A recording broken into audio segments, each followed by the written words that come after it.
না এটা বন্ধ করতে হবে।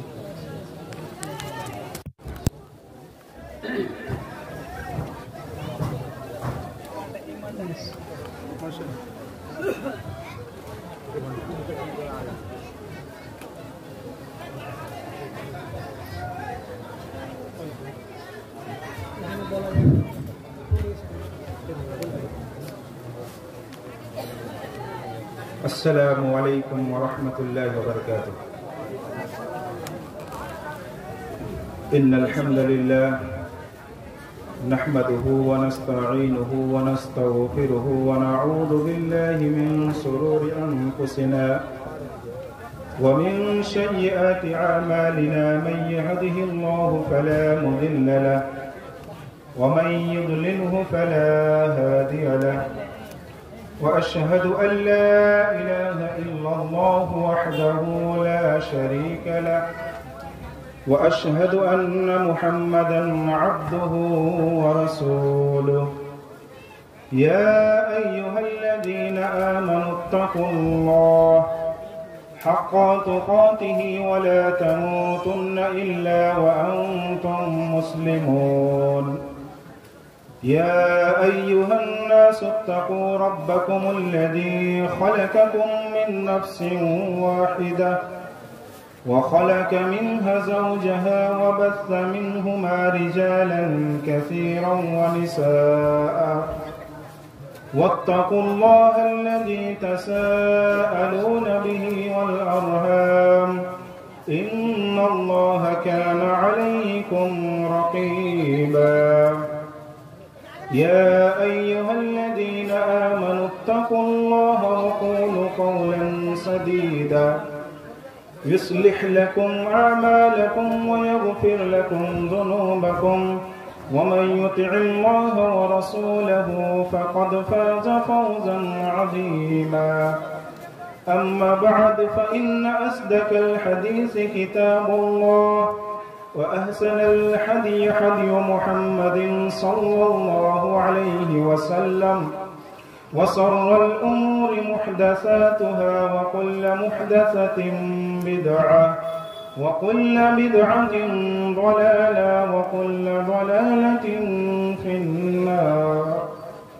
أعوذ بالله من الشيطان الرجيم. بسم الله الرحمن الرحيم. قلنا اهبطوا منها جميعا فإما يأتينكم مني هدى فمن تبع هداي فلا خوف عليهم ولا هم يحزنون. والذين كفروا وكذبوا بآياتنا أولئك أصحاب النار هم فيها خالدون. وقال النبي صلى الله عليه وسلم تركت فيكم أمرين لن تضلوا ما تمسكتم بهما كتاب الله وسنة رسول. رب اشرح لي صدري ويسر لي أمري واحلل عقدة من لساني يفقهوا قولي. رب زدني علما سبحانك لا علم لنا إلا ما علمتنا إنك أنت العليم الحكيم. اللهم فقهنا في الدين. আজকের এই দিনী জলসার যোগ্যতম শ্রদ্ধেয় সভাপতি মহাশয়, মঞ্চে উপবিষ্ট অন্যান্য ওলামায়ে কেরাম ও বিশিষ্ট ব্যক্তিবর্গ, আমার সামনে উপবিষ্ট শ্রোতা মণ্ডলী, পর্দার আড়ালে মা বোনেরা তথা এই সাউন্ড সিস্টেমের আওয়াজ যাদের কর্ণকুহর পর্যন্ত পৌঁছচ্ছে এবং বিভিন্ন টেলিকাস্টিং সিস্টেমের মাধ্যমে বা ডিজিটাল সিস্টেমের মাধ্যমে যারা এই প্রোগ্রাম লাইভ দেখছেন, তাদের প্রত্যেককেই আজকের এই দিনী জলসায় শুভেচ্ছা জানাই, স্বাগতম জানাই। প্রশংসা মাত্রই সেই মহান রব্বুল আলামিনের জন্য, যিনি আমাদেরকে আজকে সালাতের পরে পরেই এই সুন্দর একটি আলোচনা সভায় বসে কিছু আলোচনা করার এবং শোনার তৌফিক এনায়েত করেছেন। সেই মহান মনিবের দরবারে অসংখ্য শুকরিয়া জ্ঞাপন করি। সংক্ষিপ্তভাবে বলে আলহামদুলিল্লাহ। তারপরে পরে তার প্রেরিত সমস্ত নবী রাসূলগণের উপর বিশেষভাবে খুসুসান আমাদের আখরি নবী মুহাম্মদ সাল্লাল্লাহু আলাইহি ওয়াসাল্লামের উপর অসংখ্য শান্তির ধারা ও সালাম বিবর্ষিত হোক।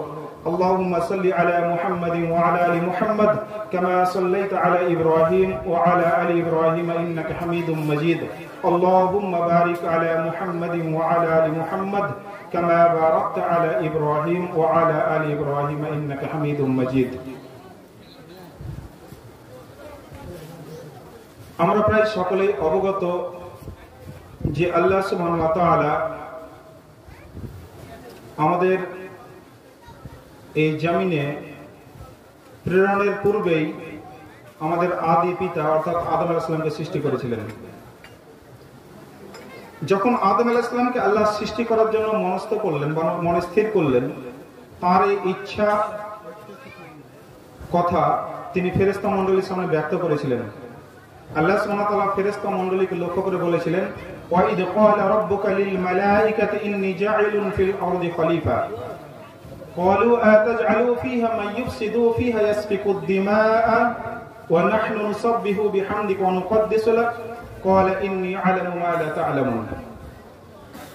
এটা বিখ্যাত আয়াত, প্রায় অনেক খুতবাতে আমরা শুনেছি যে আল্লাহ সুবহানাহু ওয়া তাআলা যখন ইচ্ছাটা ফেরেশতা মণ্ডলীর সামনে ব্যক্ত করলেন যে আমি জমিনের বুকে আমার প্রতিনিধি বা খলিফা সৃষ্টি করব, অর্থাৎ আদম জাতিকে সৃষ্টি করব। ফেরেশতা মণ্ডলী অবজেকশন করেছিলেন যে হে আল্লাহ, আপনার তাসবিহ তাহলিল পবিত্রতা ইবাদত বন্দেগী করার জন্য তো আমরাই আছি, আপনি আবার নতুন করে এমন কেন অন্য কোন জাতিকে সৃষ্টি করতে চাইছেন যারা জমিনের বুকে ফিতনা ফাসাদ করবে, মারদাঙ্গা করবে, কাটাকাটি হানাহানি করবে। আল্লাহ সুবহানাহু ওয়া তাআলা বলেছেন ইন্নী আ'লামু মা লা তা'লামুন, আমি যা জানি তোমরা তা জানো না। এখানে উল্লেখযোগ্য বিষয় যে তাহলে আদম আলাইহিস সালামকে সৃষ্টি করার আগে ফেরেশতা মণ্ডলী উপস্থিত ছিলেন, তারও পূর্বে এমন কোন কওম বা এমন কোন জাতি, এমন কোন সৃষ্টি আল্লাহর ছিল যারা আল্লাহর ইবাদত বন্দেগীতে নাফরমানি করেছে বলেই ফেরেশতারা এই আশঙ্কাটা প্রকাশ করতে পেরেছিল, তাই তো? কারা ছিল তারা? জিন জাতি। আমাদের পূর্বে জিন জাতিকে সৃষ্টি করা হয়েছিল, তারা আল্লাহর নাফরমানি করেছে, অবাধ্যতা করেছে। এই আশঙ্কা থেকেই, এই অভিজ্ঞতা থেকেই, তাদের পূর্ব এক্সপেরিয়েন্স থেকেই ফেরেশতা মণ্ডলী এই আশঙ্কাটা করেছিলেন যে আদম জাতিকে আবার সৃষ্টি করবেন, তারাও ফিতনা ফাসাদ করবে। যাই হোক, আল্লাহ সুবহানাহু ওয়া তাআলা বলছেন ইন্নী আ'লামু মা লা তা'লামুন, আমি যা জানি তোমরা তা জানো না। তারপরে আল্লাহ সুবহানাহু ওয়া তাআলা যেহেতু আদম আলাইহিস সালামকে সৃষ্টি করলেন তার সর্বোত্তম সৃষ্টিরূপে, আমরা সকলেই জানি এবং অনেক খুতবাতেই শুনে থাকি যে আল্লাহ সুবহানাহু ওয়া তাআলা মানব জাতিকে সৃষ্টি করেছেন কি করে? আশরাফুল মাখলুকাত, অর্থাৎ তার যত সৃষ্টি আছে তার সমস্ত সৃষ্টির মধ্যে সর্বোত্তম করে সৃষ্টি করেছেন কাকে? আমাদেরকে, আদম জাতিকে। আল্লাহ সুবহানাহু ওয়া তাআলা বলেছেন সূরা 3 নম্বর 95 আয়াত নম্বর 4 এর মধ্যে, লাকাদ খালাকনাল ইনসানা ফি আহসানি তাকওয়িম। সূরা 3 এর মধ্যে আমরা পড়ি না যে নিশ্চয় আমি মানব জাতিকে সৃষ্টি করেছি সর্বোত্তম অবয়ব দিয়ে। আল্লাহ সুবহানাহু ওয়া তাআলা মানব জাতিকে যেহেতু সর্বোত্তম করে সৃষ্টি করেছেন, তার পেছনে কিছু উদ্দেশ্য বা লক্ষ্য আছে।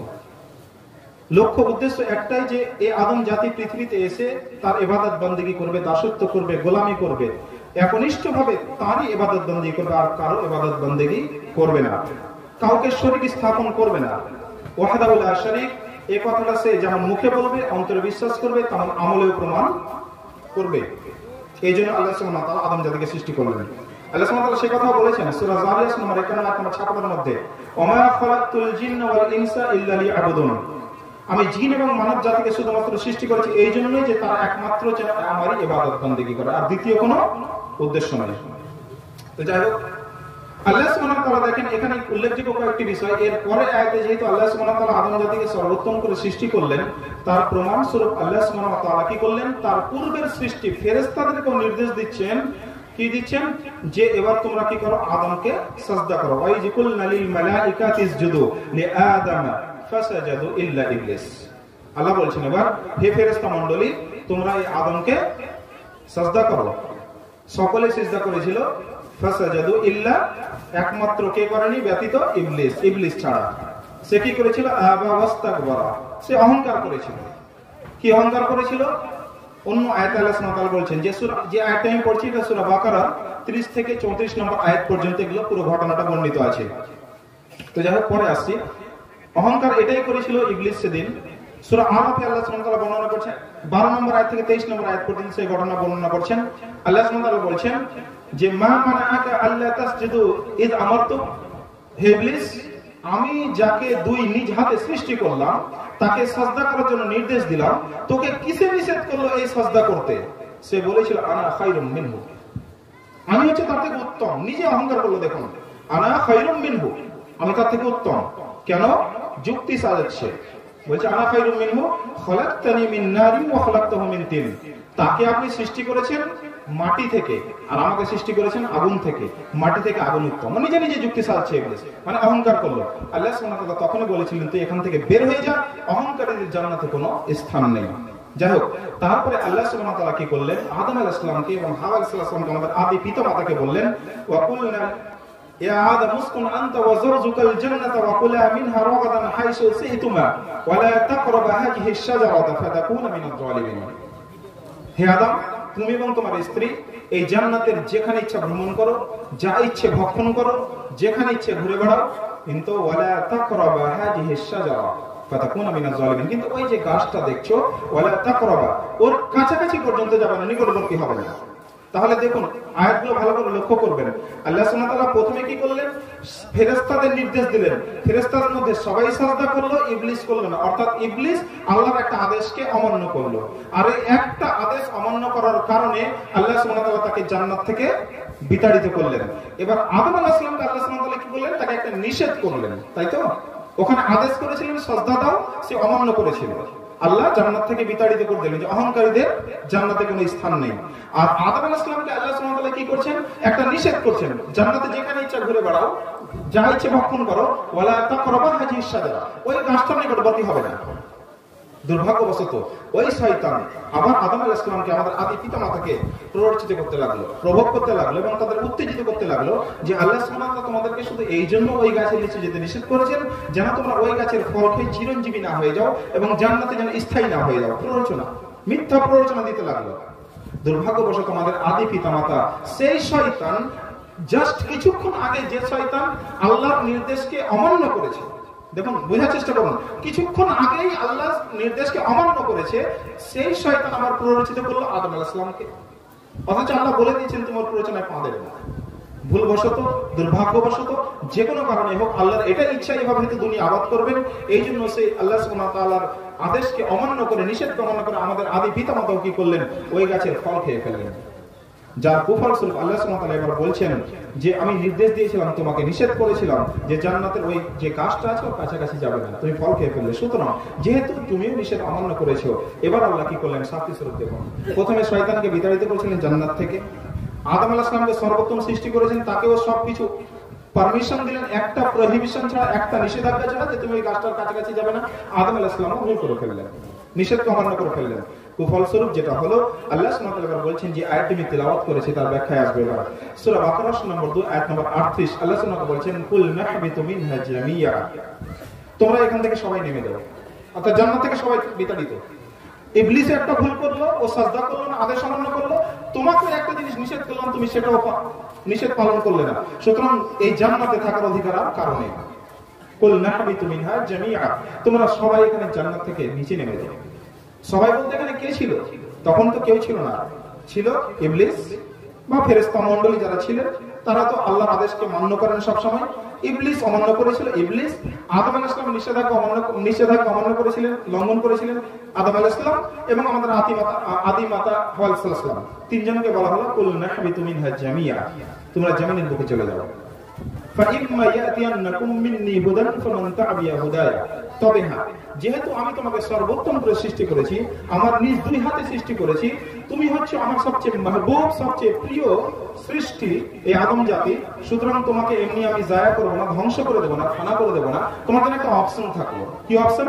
এখানে উইদাউট এনি কন্ডিশনস, কোনো কন্ডিশন ছাড়া, কোনো শর্ত ছাড়াই, কোনো আমল ছাড়াই তোমাকে আমি জান্নাতে থাকার জন্য জায়গা দিয়েছিলাম। কিন্তু যেহেতু তুমি একটা নিষেধাজ্ঞা আমার লঙ্ঘন করেছো, তোমার জন্য এবার শাস্তি স্বরূপ হচ্ছে তোমাদেরকে জমিনে চলে যেতে হবে। ঠিক যেটা বলে সূরা নম্বর 7 আয়াত নম্বর 12 থেকে 23 পর্যন্ত আল্লাহ বলছেন এর ব্যাখ্যা স্বরূপ যে এবার আল্লাহ সুবহানাহু ওয়া তাআলা ওই আয়াতে ওখানে বলছেন যে তোমরা ওখানে চলে যাও এবং একে অপরের শত্রু রূপে তোমরা ওখানে থাকবে। আদম এবং ইবলিস বা শয়তান একে অপরের তোমরা শত্রু হিসেবে থাকবে। অর্থাৎ জমিনের বুকে একটা নির্দিষ্ট কাল পর্যন্ত তোমরা শত্রু হিসেবে অবস্থান করবে এবং তোমাদেরকে আবার ফিরে আসতে হবে আমার কাছেই। তবে আল্লাহ সুবহানাহু ওয়া তাআলা যেহেতু আদম জাতিকে সর্বোত্তম করে সৃষ্টি করেছেন, ধ্বংস করে দেননি, একটা অপশন রাখলেন। কি অপশন রাখলেন? কুল নাহবিতু মিনহা জামিয়া ফা ইম্মা ইয়াতিয়ান্নাকুম মিন্নী হুদান ফামান তাবিয়া হুদায়া। এরপরে আমার পক্ষ থেকে তোমাদের কাছে একটা হেদায়েতনামা আসবে, একটা গাইডলাইনস আসবে, একটা কমপ্লিট কোড অফ লাইফ আসবে, একটা সংবিধান আসবে। পরবর্তীতে যে ব্যক্তি এই গাইডলাইনসের, এই সংবিধানের, এই জীবন বিধানের অনুসরণ করবে, ফালা খাউফুন আলাইহিম ওয়ালা হুম ইয়াহজানুন, তাদের কোনো ভয় নেই এবং তারা চিন্তিত হবে না। অর্থাৎ আবার ফিরে তুমি জান্নাতে আসবে, তবে এই শর্ত সাপেক্ষে। তোমাকে শর্ত পালন করতে হবে, জমিনে গিয়ে নির্দিষ্ট সময়কাল পর্যন্ত অতিবাহিত করতে হবে। আমার যে হেদায়েত, আমার যে নির্দেশ আসবে, আমার যে বিধান আসবে, আমার যে গাইডলাইনস আসবে, তার পরিপূর্ণ অনুসরণ করে, আমল করে তোমাকে এখানে ফিরে আসতে হবে।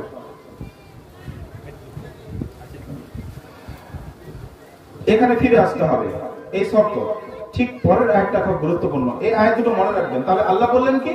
কমপ্লিট কোড অফ লাইফ আমার পক্ষ থেকে আসবে, তার অনুসরণ করলেই আবার জান্নাতে ফিরে আসতে পারবে। ফালা খাউফুন আলাইহিম ওয়া লা হুম ইয়াহজানুন, তোমাদের কোনো ভয় নেই, তোমরা চিন্তিত হবে না। তারপরে আয়াতে সূরা বাকারা নম্বর 2 আয়াত নম্বর 39 নম্বর আয়াতে আল্লাহ সুবহানাহু ওয়া তাআলা বলছেন, ওয়াল্লাযীনা কাফারু ওয়া কাযযাবু বিআয়াতিনা উলাইকা আসহাবুন নার হুম ফিহা খালিদুন। ডেঞ্জারাস আয়াত। I think it is a dangerous ayat of Quran.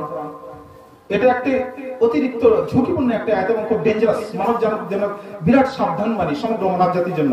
আল্লাহ বলছেন ওয়াল্লাযীনা কাফারু, আর যারা আমার এই আয়াতকে অস্বীকার করবে, নিদর্শনকে অস্বীকার করবে, ওয়া কাযযাবু বিআয়াতিনা, এবং আমার আয়াতসমূহকে মিথ্যারোপ করবে, উলাইকা আসহাবুন নার, তাদের ঠিকানা হবে কোথায়?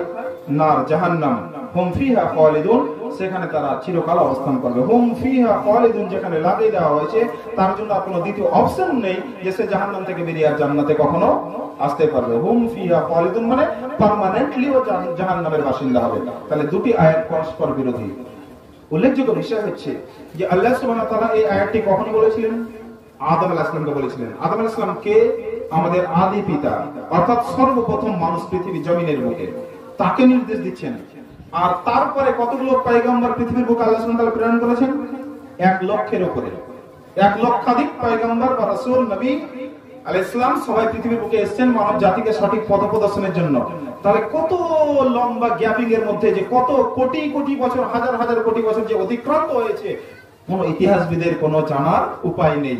তাহলে এতদিন পর আমাদের আখরি নবী মুহাম্মদ সাল্লাল্লাহু আলাইহি ওয়াসাল্লামকে আল্লাহ সুবহানাহু ওয়া তাআলা এই ঘটনা কেন জানালেন?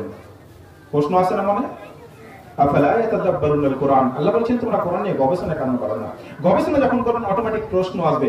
আপনি যত ডিপলি যাবেন কোরআনের, তত ডিপলি আপনি দেখবেন আপনার মনে প্রশ্নের উদ্রেক হবে, আর যতই প্রশ্নের উদ্রেক হবে তত আপনি সঠিক পথ পাবেন। এটুকু জেনে রাখেন। একটা ক্লাসে দেখবেন যে যত ভালো স্টুডেন্ট, যে যত ভালো ছাত্র, তার মনে প্রশ্ন বেশি উদ্ভূত হয়। টিচারদেরকে প্রশ্ন কারা বেশি করে?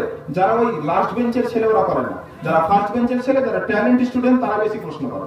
তাহলে প্রশ্ন আসবে তাদের মনেই যারা গবেষণা করে। এখানে প্রশ্ন আছে না যে এই ঘটনাটা তো কখন ঘটেছে? আদম আলাইহিস সালামের সময়। তাহলে আল্লাহ সুবহানাহু ওয়া তাআলা শেষ নবী মুহাম্মদ সাল্লাল্লাহু আলাইহি ওয়াসাল্লামকে এই ঘটনা কেন জানালেন?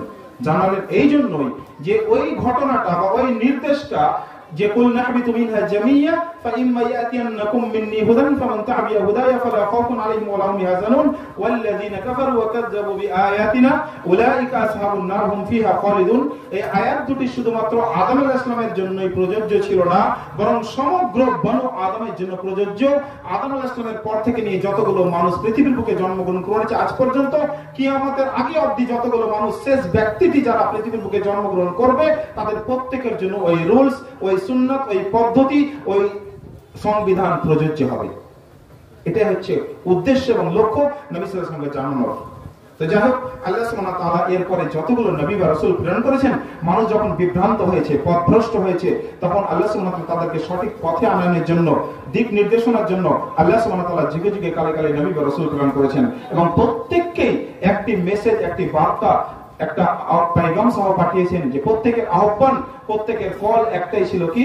আল্লাহ সুবহানাহু ওয়া তাআলা বলেছেন সূরা নাহল নম্বর 16 আয়াত নম্বর 36 এর মধ্যে যে আমি প্রত্যেক যুগে যুগে নবী বা রাসূলদেরকে প্রেরণ করেছি এবং প্রত্যেকের দাওয়াত ছিল কি? একটাই, আনিবুদুল্লাহ ওয়াজতানিবুত তাগুত, তোমরা একমাত্র আল্লাহর ইবাদত করো এবং তাগুতকে পরিহার করো। তাগুত মিন্স আল্লাহ বিরোধী যত রকম শক্তি, আল্লাহ বিরোধী যত রকম উপাদান, যত রকম এলিমেন্টস, অর্থাৎ আল্লাহ দ্রোহিতার সাথে জড়িত আল্লাহ বিরোধী যত রকম শক্তি, প্রত্যেকটা হচ্ছে তাগুত। হতে পারে সেটা কোনো মানুষ, হতে পারে সেটা কোনো শক্তি, হতে পারে সেটা কোনো গাছ, জড়বস্তু, কোনো এভরিথিং, যে কোনো কিছু যেটা আল্লাহর বিরোধী শক্তি হিসেবে কাজ করে, বা মানুষ যেটাকে আল্লাহর বিপরীতে ইবাদতের জন্য সাব্যস্ত করে নিয়েছে, নাউজুবিল্লাহ, সবই হচ্ছে তাগুতি শক্তি।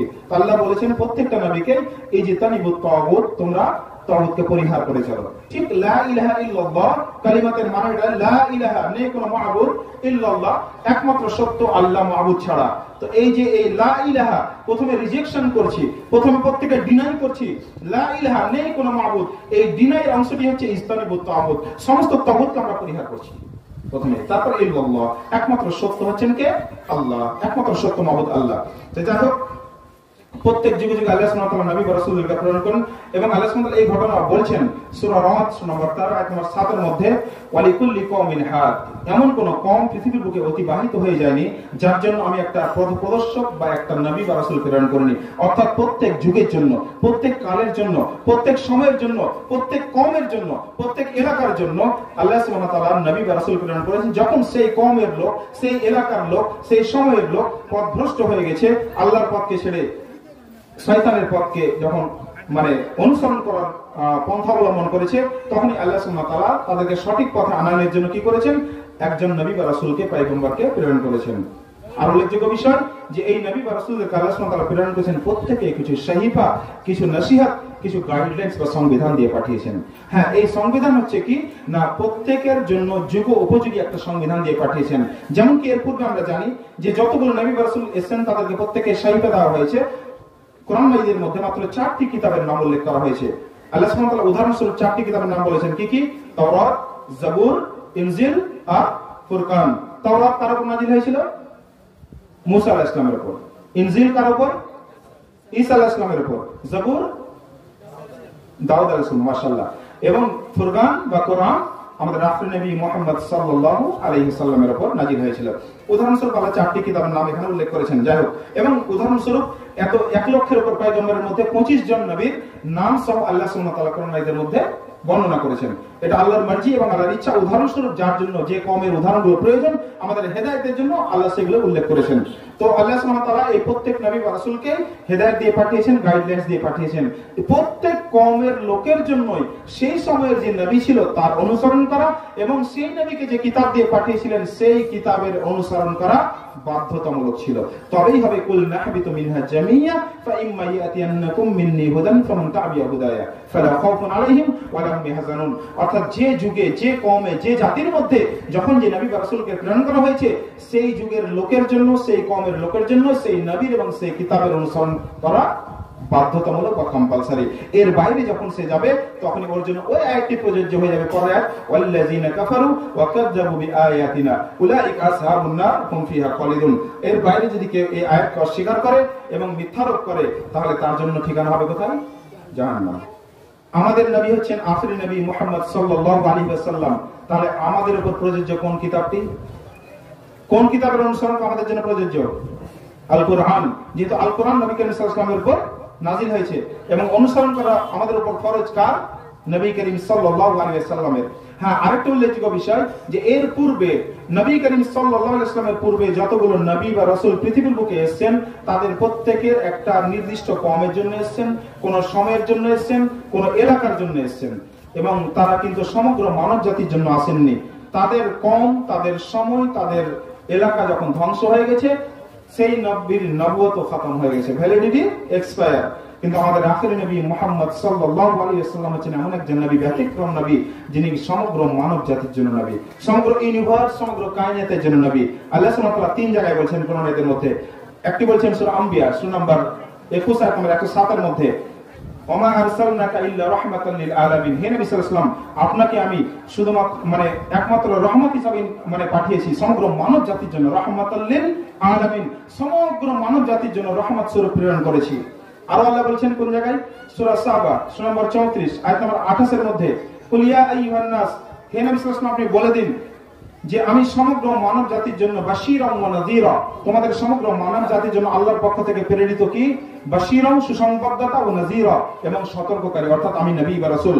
আর আরেক জায়গায় বলছেন আল্লাহ সুবহানাহু ওয়া তাআলা সূরা আরাফ নম্বর 7 আয়াত নম্বর 158 আল্লাহ সুবহানাহু ওয়া তাআলা বলছেন কুল ইয়া আইয়ুহান নাস ইন্নী রাসূলুল্লাহি ইলাইকুম জামিয়া, হে নবী সাল্লাল্লাহু আলাইহি ওয়াসাল্লাম আপনি সমগ্র মানব জাতিকে বলে দিন। এখানে বলছেন কুল ইয়া আইয়ুহান নাস, এখানে বলছেন না ইয়া আইয়ুহাল্লাযিনা আমানু, কুল ইয়া আইয়ুহান নাস সমগ্র মানব জাতিকে আপনি বলে দিন ইন্নী রাসূলুল্লাহি ইলাইকুম জামিয়া, আমি আল্লাহর পক্ষ থেকে তোমাদের কাছে প্রেরিত সমগ্র মানব জাতির জন্য হচ্ছি রাসূল। তাহলে এটা হচ্ছে অন্য নবী থেকে নবী করিম সাল্লাল্লাহু আলাইহি ওয়াসাল্লামের এটা ব্যতিক্রমী একটা মর্যাদা আল্লাহ সুবহানাহু ওয়া তাআলার পক্ষ থেকে, যে তিনি সমগ্র মানব জাতির জন্য নবী বা রাসূল। তো যাই হোক আমাদের জন্য তাহলে প্রযোজ্য হচ্ছে যে আল্লাহ সুবহানাহু ওয়া তাআলার নবী মুহাম্মদ সাল্লাল্লাহু আলাইহি ওয়াসাল্লামের একনিষ্ঠভাবে আনুগত্য করা, অনুসরণ করা এবং নবী করিম সাল্লাল্লাহু আলাইহি ওয়াসাল্লামের প্রতি যে কিতাব নাজিল হয়েছে সেই কিতাবের অনুসরণ করা, তবেই আমরা সঠিক পথ প্রাপ্ত হব এবং ফালা খাউফুন আলাইহিম ওয়া লা হুম ইয়াহজানুন, আমাদের কোনো ভয় থাকবে না, আমরা চিন্তিত হবে না।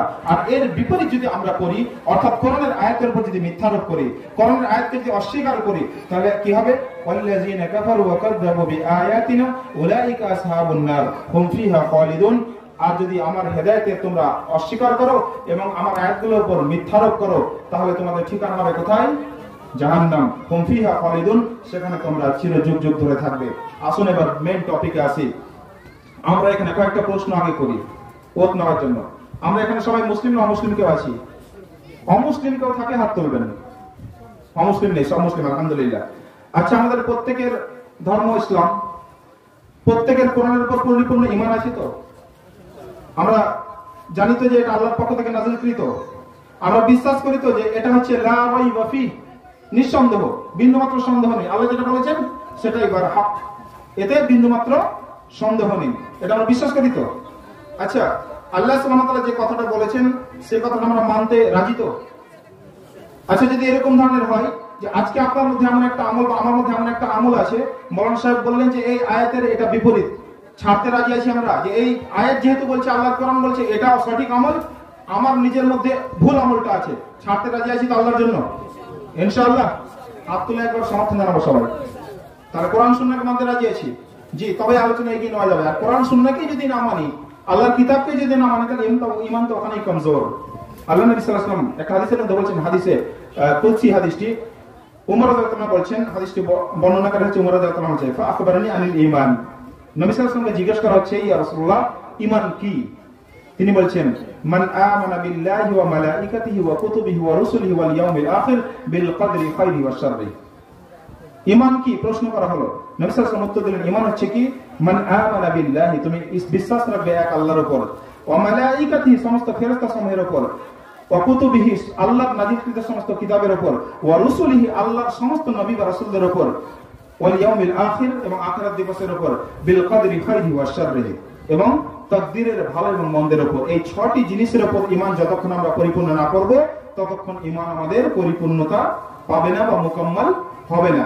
তাহলে এর মধ্যে একটা কি আছে? কুতুবিহি, আল্লাহর নাযিলকৃত সমস্ত কিতাবের উপর বিশ্বাস রাখতে হবে। তবে বলেছি এর আগেই, অনুসরণ করতে হবে কোন কিতাবের? আমি বিশ্বাস রাখবো যে জবুর নাজিল হয়েছিল দাউদ আলাইহিস সালামের উপর, বিশ্বাস থাকবে আল্লাহর নবী দাউদ ছিলেন এবং তার উপর জবুর নাজিল হয়েছিল, আমি বিশ্বাস রাখবো ঈসা আলাইহিস সালামের উপর ইনজিল নাজিল হয়েছিল। কিন্তু ইনজিল, তাওরাত, জবুর এদের ভ্যালিডিটি ইজ এক্সপায়ার, যেহেতু এদের কম শেষ হয়ে গেছে, নবী চলে গেছেন, কিন্তু আমাদের আখির নবী মুহাম্মদ সাল্লাল্লাহু আলাইহি ওয়াসাল্লামের ভ্যালিডিটি কতদিন পর্যন্ত? আপ টু কিয়ামত, যতদিন পর্যন্ত না কিয়ামত হচ্ছে ততদিন পর্যন্ত নবী না থাকলেও নবীর সুন্নাত আমাদেরকে মেনে চলতে হবে, দিন এটাই মেনে চলতে হবে। তো যাই হোক, আমাদের এটা ফলো করতে হবে। তাহলে কিতাব সমূহের উপর ঈমান রাখবো, অনুসরণ করবো একমাত্র আল কোরআন এবং সুন্নাহ, এটা হচ্ছে আমাদের জন্য প্রযোজ্য, এটা ফরজ, কম্পালসরি। তো যাই হোক, আমাদের ঈমানের মধ্যে এটা একটা ঈমান যে আমরা কিতাব সমূহের উপর ঈমান রাখবো। তো আল্লাহর কিতাবে যেটা বলছে সেটা সঠিক, এটা আমাদেরকে মেনে নিতে হবে। যদি আমাদের আমল ভুল হয়, সেটা আমাদেরকে পরিবর্তন হয়ে যেতে হবে। আর যদি না হয়, আমাদের ভুল আমলটার উপর আমরা আঁকড়ে ধরে থাকি, তাহলে কিন্তু ওই দ্বিতীয় পর্যায়ে পড়ে যাবো, আল্লাযীনা কাফারু। তাহলে আমরা আয়াত অস্বীকার করছি, তাই নয় কি? যদি আমাদের আমল কোরআনের বিপরীত হয়, সুন্নাহর বিপরীত হয়, তারপরেও যদি আমি জানার পরেও যদি ওটা ছাড়তে না পারি, তাহলে বুঝতে হবে যে আমি তাহলে কোরআনের ওই আয়াতকে অস্বীকার করছি। এই জন্যই আদম আলাইহিস সালামকে বলে দিয়েছিলেন সেদিন, ওয়াল্লাযীনা কাফারু, আবার এই হেদায়েতের যে কেউ যদি অবিশ্বাস করে এবং আমার আয়াত সমূহকে অস্বীকার করে, মিথ্যারোপ করে, তাহলে তাদের ঠিকানা হবে জাহান্নাম। সাবধান। তো যাই হোক, আসি আমরা তাহলে কোরআনের উপর আমাদেরকে প্রথম ঈমান আনতে হবে। সর্বপ্রথম এটা আমাদের পদক্ষেপ। কোরআনকে যখন মানব, অনুসরণ করব, সর্বপ্রথম দৃঢ় বিশ্বাস থাকবে কোরআন যেটা বলেছে এটা সঠিক, বিন্দুমাত্র সন্দেহ নেই। সুতরাং কোরআন যেটা বলবে সেটা আমরা মেনে নেবো ইনশাআল্লাহ। কোরআনের উপর ঈমান রাখার কয়েকটি স্তর আছে এবং অমুসলিমরা, এটা আমাদের মুসলিমদের সাথে অমুসলিমদের পার্থক্য যে তারা ঈমান আনেনি কোরআনের উপর, অনেক অজুহাত দেখিয়েছে। আল্লাহ সুবহানাহু ওয়া তাআলা বারবার বলেছেন এবং আয়াতেও বলেছেন, সূরা বাকারা সূরা নম্বর 2 আয়াত নম্বর 177 আল্লাহ বলেছেন যে তোমরা শুধু তোমাদের মুখ পূর্ব কিংবা পশ্চিমে করো, এর মধ্যে নেকি নেই। তোমরা শুধু তোমাদের মুখ পূর্ব কিংবা পশ্চিমে করো, এর মধ্যে কোনো নেকি নেই, বরং নেকিকার মান আমানা বিল্লাহি ওয়াল ইয়াউমিল আখির ওয়াল মালাইকাতি ওয়াল কুতুবি ওয়ান নাবিয়্যিন ওয়া আতাল মাল আলা হুববিহি যাবিল কুরবা ওয়াল ইয়াতামা ওয়াল মাসাকিন ওয়া ইবনাস সাবিল ওয়াস সাইলিনা ওয়া ফির রিকাব। এই আয়াতটি একদম শেষ পর্যন্ত আলোচনা বলছেন এখানে 177 নম্বর আয়াত সূরা বাকারা যে তোমরা তোমাদের মুখ পূর্ব কিংবা পশ্চিমে করো, এতে শুধু নেকি নেই, বরং নেকি হচ্ছে তার যে আল্লাহর উপর ঈমান রাখবে, আখিরাত দিবসের উপর ঈমান রাখবে, আল্লাহর নাযিলকৃত সমস্ত কিতাব সমূহের উপর ঈমান আনবে। তাহলে পরিপূর্ণ ঈমান রাখতে হবে। দুর্ভাগ্যবশত এই কিতাব যে নাযিল করা হয়েছে, এর আগেও বলেছি, যেমন আমাদের আখিরি নবী মুহাম্মদ সাল্লাল্লাহু আলাইহি ওয়াসাল্লাম হচ্ছেন আখিরি নবী এবং সমগ্র মানব জাতির নবী, অনুরূপভাবে এই কোরআন হচ্ছে শুধুমাত্র মুসলিমদের জন্য হেদায়েতের গ্রন্থ নয়, এটা সমগ্র মানব জাতির জন্য গ্রন্থ। দুর্ভাগ্য যে তারা এটা বুঝতে পারেনি। আল্লাহ সুবহানাহু ওয়া তাআলা বিভিন্ন আয়াতে বলেছেন, যেমন কি সূরা বাকারা সূরা নম্বর 2 আয়াত নম্বর 185 আল্লাহ সুবহানাহু ওয়া তাআলা বলেন, শাহরু রমাদানাল্লাযী উনজিলা ফীহিল কুরআন হুদাল লিন-নাস, এটা পবিত্র রমজান মাস যার মধ্যে এই পবিত্র কোরআন নাযিল করেছি আমি, এটা হচ্ছে সমগ্র মানব জাতির জন্য পথপ্রদর্শক বা হেদায়েত, উজ্জ্বল পথের সুনিদর্শন এবং হক ও বাতিলের মধ্যে পার্থক্য নির্ণয়কারী। তাহলে এখানে আল্লাহ সুবহানাহু ওয়া তাআলা শুধু মুমিনদের জন্য বলেননি, শুধু মুসলিমদের জন্য বলেননি, বলেছেন হুদাল লিন-নাস, সমগ্র মানব জাতির জন্য হেদায়েত। আরো বলেছেন সূরা ইব্রাহিম সূরা নম্বর 14 আয়াত নম্বর 1 এর মধ্যে আল্লাহ সুবহানাহু ওয়া তাআলা বলেছেন, আলিফ লাম রা কিতাবুন আনজালনাহু ইলাইকা লিতুখরিজান নাসা মিনাজ যুলুমাতি ইলান নূর বিইذনি রাব্বিহিম ইলা সিরাতিল আজিজিল হামিদ। আলিফ লাম রা, হে নবী সাল্লাল্লাহু আলাইহি ওয়াসাল্লাম, আপনার উপরে এই কিতাব আমি নাজিল করেছি এই জন্যই যেন আপনি মানব জাতিকে, এখানে বলছেন মানব জাতিকে, শুধুমাত্র মুসলিমদেরকে নয়, মুমিনদেরকে নয়, মানব জাতিকে বের করে আনতে পারেন সমগ্র অন্ধকার সময় থেকে, মিনাজ যুলুমাতি ইলান নূর। এখানে দুটো উল্লেখযোগ্য বিষয় আছে, ভালো করে খেয়াল করবেন। এখানে জুলুমাত শব্দটি হচ্ছে জমার শেগা, অর্থাৎ প্লুরাল নাম্বার, বহুবচন, অর্থাৎ জুলুমাত অন্ধকার সময় অনেকগুলো, ভুল অনেকগুলো হতে পারে, কিন্তু নূর বা আলো বা সঠিক সেটা একটাই, নূরে ইসলাম। নূরে ইসলাম সেটা হচ্ছে আল্লাহর নূর এবং কিতাব কোরআন, এটা একটা নূর। আল্লাহ সুবহানাহু বলেছেন সূরা তাগাবুন সূরা নম্বর 64 আয়াত নম্বর 8 এর মধ্যে বলেছেন এই কোরআনকে একটা নূর হিসেবে বর্ণনা করেছেন। তাহলে নূর হচ্ছে, আলো হচ্ছে একটি, কিন্তু ভুল সমূহ, অন্ধকার সমূহ অনেকগুলো। একটা উদাহরণ দিই তাহলে জিনিসটা বুঝতে পারবেন। ধরুন একটা অঙ্ক পড়েছে পরীক্ষায়, সেই অঙ্কটির উত্তর আসবে 4, সে যোগ বিয়োগ গুণ ভাগ যাই হোক না কেন উত্তর আসবে 4। তাহলে যারা সঠিক করবে, ধরেন 50টা ছেলে পরীক্ষা দিয়েছে, 40 জন প্রশ্নটার উত্তর সঠিক করেছে, অঙ্কটা সঠিকভাবে করেছে, তাহলে 40 জনের উত্তর কিন্তু 4 আসবে, তাই না? অঙ্ক যদি সঠিক হয় তাহলে 40 জনেরই উত্তর 4 আসবে। কিন্তু যে 10 জন ভুল করেছে, ওই 10 জনের উত্তর 10 রকম হতে পারে। সে 4-এর জায়গায় 6 হতে পারে, 12 হতে পারে, 1 লক্ষ হতে পারে, এভরিথিং হতে পারে। তাহলে ভুলই, ও একরকম ভাবে ভুল করেছে, ও আরেক রকম ভাবে ভুল করেছে, কিন্তু ঠিক যেটা করেছে সেটা একটাই। বুঝতে পেরেছেন কথা? অনুরূপ ভাবে আল্লাহর পক্ষ থেকে হক একটি, দ্বীনে ইসলাম হক, কোরআন হক, নবী হক, এগুলো একটি হক। এটা হচ্ছে আমাদের জন্য আলো। বাকি যেগুলো ভুল সেগুলো অনেকগুলো। এই জন্য আলোচনা করেছেন মিনাজ যুলুমাতি ইলান নূর, অন্ধকার সমূহ থেকে আলোকের দিকে আনতে পারেন। আলোটাকে কিন্তু এখানে আনোয়ার বলা হয়নি, নূর বলা হয়েছে। এখানে বহুবচন ব্যবহার করা হয়নি, কিন্তু অন্ধকার সময়টা বহুবচন ব্যবহার করেছে। এই জন্য অন্ধকারের অনেকগুলো পদ্ধতি, যেমন কেউ শিরকের মাধ্যমে অন্ধকারে লিপ্ত আছে, কেউ জাহেলিয়াতের মাধ্যমে অন্ধকারে লিপ্ত আছে, কেউ বিদআতের মাধ্যমে অন্ধকারে লিপ্ত আছে, কেউ গুমরাহির মাধ্যমে অন্ধকারে লিপ্ত আছে, কেউ কুসংস্কারের মধ্যে অন্ধকারে লিপ্ত আছে। অনেকগুলো পদ্ধতি আছে ভুলের, কিন্তু নূর একটাই, ইসলাম প্রত্যেককে সঠিক পথ দেখাবে। বুঝাতে পেরেছি কথা? তাহলে মিনাজ যুলুমাতি ইলান নূর, এটা সমগ্র মানব জাতির জন্য আল্লাহ বলেছেন। তো আমাদেরকে এই কোরআনের উপর অপার টিমান রাখতে হবে। দুর্ভাগ্যবশত এই পৃথিবীর বুকে আজ প্রায় 750 কোটি মানব জাতি বসবাস করছে, আজ বর্তমানে 750 কোটি। তার মধ্যে আমরা মুসলিম কত পার্সেন্ট কে জানা আছে? থ্রু আউট দ্য ওয়ার্ল্ড, বিশ্বব্যাপী 20 to 25%, এক্সাক্ট ফিগার কারো কাছে নেই, তবে মোটামুটি ধরলেন 20 থেকে 25%, অর্থাৎ প্রত্যেক 4 কিংবা 5 জনের মধ্যে একজন মুসলিম গোটা পৃথিবীর বুকে।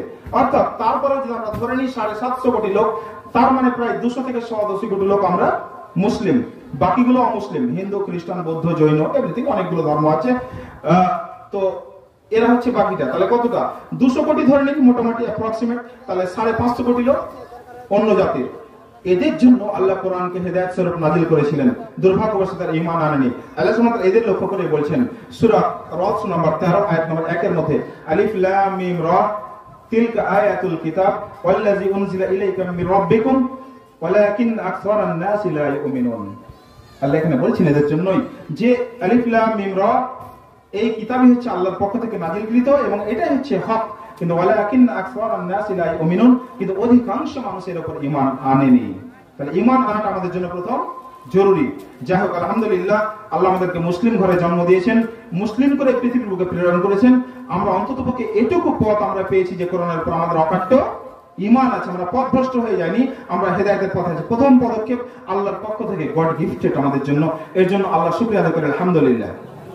নাম্বার 2, আমাদেরকে ঈমান রাখতে হবে আরো পরিপূর্ণ হবে, যেটা আল্লাহর পক্ষ থেকে নাজিলকৃত। বিভিন্ন আয়াতে আল্লাহ সুবহানাহু ওয়া তাআলা বলছেন যে এটা আল্লাহর পক্ষ থেকে নাজিলকৃত, অমুসলিমরা এটা বলে সেটা আল্লাহর পক্ষ থেকে নাজিলকৃত নয়। অনেকগুলো আয়াত আছে, আমি শুধু কয়েকটি বলবো। অমুসলিমদের কয়েকটি অজুহাতের উত্তর আল্লাহ সুবহানাহু ওয়া তাআলা কোরআনের মধ্যে দিয়েছেন। তারা বলে কি যে এটা নবী সাল্লাল্লাহু আলাইহি ওয়াসাল্লাম নিজে রচনা করে নিয়েছে। কখনো বলেছেন নবী সাল্লাল্লাহু আলাইহি ওয়াসাল্লাম তো গণক, কখনো বলেছেন নবী সাল্লাল্লাহু আলাইহি ওয়াসাল্লাম হচ্ছেন এ তো কবি, কখনো বলেছে এটা পূর্ব যুগের একটা পুরানো কাহিনী।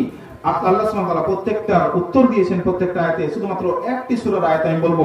আল্লাহ সুবহানাহু ওয়া তাআলা বলেছেন সূরা হাক্কা সূরা নম্বর 69 আয়াত নম্বর 40 থেকে 46 নম্বর আয়াতের মধ্যে আল্লাহ বলেছেন, ইন্নাহু লাকাউলু রাসূলিন কারীম ওয়া মা হুয়া বিকাউলি সা'ইর ক্বালিলাম মা তু'মিনুন ওয়া লা বিকাউলি কাহিন ক্বালিলাম মা তাযাক্কারুন তানযীলুম মির রাব্বিল আলামিন ওয়া লাউ তাকাওয়ালা আলাইনা বা'দাল আকাবিল লা আখাযনা মিনহু বিল ইয়ামিন সুম্মা লা কাতা'না মিনহুল ওয়াতিন। এই আয়াতের ব্যাখ্যা আসবো, তার আগে কয়েকটি কথা বলি। তারা যে বলেছিল যে আল্লাহর নবী নিজে রচনা করেছেন, নাউযুবিল্লাহ, তার কয়েকটি যুক্তি আল্লাহ সুবহানাহু ওয়া তাআলা স্বয়ং খণ্ডন করেছেন। যে তোমরা জানো যে নবী সাল্লাল্লাহু আলাইহি ওয়াসাল্লাম উম্মি ছিলেন, আমরা সকলেই জানি যে নবী সাল্লাল্লাহু আলাইহি ওয়াসাল্লাম উম্মি। সূরা জুমআহ নম্বর 62 আয়াত নম্বর 2 এর মধ্যে আল্লাহ বলেছেন, হুয়াল্লাযী বা'আসা ফিল উম্মিয়িনা রাসূলাম মিনহুম ইয়াতলু আলাইহিম আয়াতিহি ওয়া ইউযাক্কিহিম ওয়া ইউআল্লিমুহুমুল কিতাবা ওয়াল হিকমা। আল্লাহ সুবহানাহু ওয়া তাআলা বলছেন যে আমি উম্মি জাতির মধ্যে, নিরক্ষর জাতির মধ্যে, তাদের মধ্যে থেকে একজনকে রাসূল রূপে প্রেরণ করেছি, এই জন্যই যেন তিনি তাদের কাছে আমার কিতাব পাঠ করেন, তাদেরকে পবিত্র করেন এবং আমার কিতাব ও হিকমত তাদেরকে সুন্নাহ শিক্ষা দেন। এই জন্য তাহলে আল্লাহ স্বয়ং বলছেন যে আমি উম্মি জাতির মধ্যে, তাদের মধ্যে থেকে একজনকে নবী করে পাঠিয়েছি। তাহলে তিনি ছিলেন উম্মি, এবং তার আগে নবী করিম সাল্লাল্লাহু আলাইহি ওয়াসাল্লাম না পড়তে জানতেন, না লিখতে জানতেন, না কখনো তিনি কোনো শিক্ষকের কাছে গেছেন। তাহলে তাদের যে এই অজুহাত নবী সাল্লাল্লাহু আলাইহি ওয়াসাল্লাম এই কিতাব নিজে রচনা করেছেন, ডাহা মিথ্যা এবং সর্বৈব মিথ্যা। এবং আল্লাহ সুবহানাহু ওয়া তাআলা এর উত্তর জবাব দিয়েছেন। আর উল্লেখযোগ্য বিষয়, শুধুমাত্র তারা এটা স্বীকার করবে না, অমান্য করবে বলে এটাকে একটা অজুহাত হিসেবে খাড়া করেছে। তাদের যুক্তি, তাদের বিবেক বলে এটা অসম্ভব কথা যে একজন নবী যিনি উম্মি, তাহলে এত বড় কিতাব তিনি কি করে লিখলেন। তবে হ্যাঁ, এর মধ্যে একটা হিকমত আছে। উম্মি মানে আবার ভাববেন না যে এটা নবী সাল্লাল্লাহু আলাইহি ওয়াসাল্লাম আমাদের নবী আবার উম্মি, এত বড় একটা সর্বশ্রেষ্ঠ তিনি নবী, যতগুলো নবী বা রাসূল পৃথিবীর বুকে এসেছেন তিনি হচ্ছেন সর্বশ্রেষ্ঠ, তিনি হচ্ছেন খুলুকিন আযীম। সূরা কলমের মধ্যে 28 নম্বর সূরা 4 নম্বর আয়াতে আল্লাহ বলেছেন, ওয়া ইন্নাকা লাআলা খুলুকিন আযীম। হে নবী সাল্লাল্লাহু আলাইহি ওয়াসাল্লাম, আপনি হচ্ছেন সর্বোত্তম চরিত্রের অধিকারী, পৃথিবীর বুকে সর্বশ্রেষ্ঠ মানব যিনি, এতগুলো মানুষের মধ্যে তিনি আবার উম্মি কেন? এর মধ্যে হিকমত আছে। দেখুন কয়েকটা কথা বলি এই কথা প্রসঙ্গে। অনেকে আবার এই জিনিসগুলো বোঝে না। আমাদের নবীর সম্মান পৃথিবীর বুকে সবচেয়ে বেশি, এই জন্য আল্লাহকে উম্মি রেখেছেন। একটু শুনতে উল্টো লাগছে না? উম্মি আবার সম্মানের বিস্তৃতি, হ্যাঁ এটাই সম্মান। এই জন্য দেখুন, আপনি খেয়াল করুন, আপনি কোথাও শিক্ষা অর্জন করেছেন, তাহলে আপনার শিক্ষকের কাছে গেছেন, তাহলে আপনি যতই বড় হন না কেন আপনি শিক্ষকের চেয়ে বড় নন, তাই নয় কি? শিক্ষকের সম্মান সবচেয়ে ছাত্রের থেকে বড়। নবী সাল্লাল্লাহু আলাইহি ওয়াসাল্লাম যদি কোনো শিক্ষকের কাছে যেতেন দুনিয়ার বুকে, তাহলে তার শিক্ষকের সম্মানটা নবী থেকে বেশি হয়ে যেত না? কথা বুঝতে পারছেন? তাহলে আল্লাহ তার সম্মান পৃথিবীর বুকে যে সবচেয়ে বেশি রেখেছেন, তার জন্য তাকে উম্মি রেখেছেন, যে তিনার পৃথিবীর বুকে কোনো মানুষ তার শিক্ষক হতে পারে না।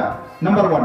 নাম্বার 2, যদি কোনো কারো কাছে শিক্ষা গ্রহণ করতেন, সে যদি নাও বলতো, এটা হতে পারত, আশঙ্কা ছিল পরবর্তীতে ওই ব্যক্তি হয়তো আল্লাহর উপর ঈমান আনতো না, রাসূলের উপর ঈমান আনতো না, তখন সে ব্যক্তি বলতে পারতো ওটা আমার ছাত্র, আমার কাছে তো শিখেছে, এগুলো বলতে পারতো না?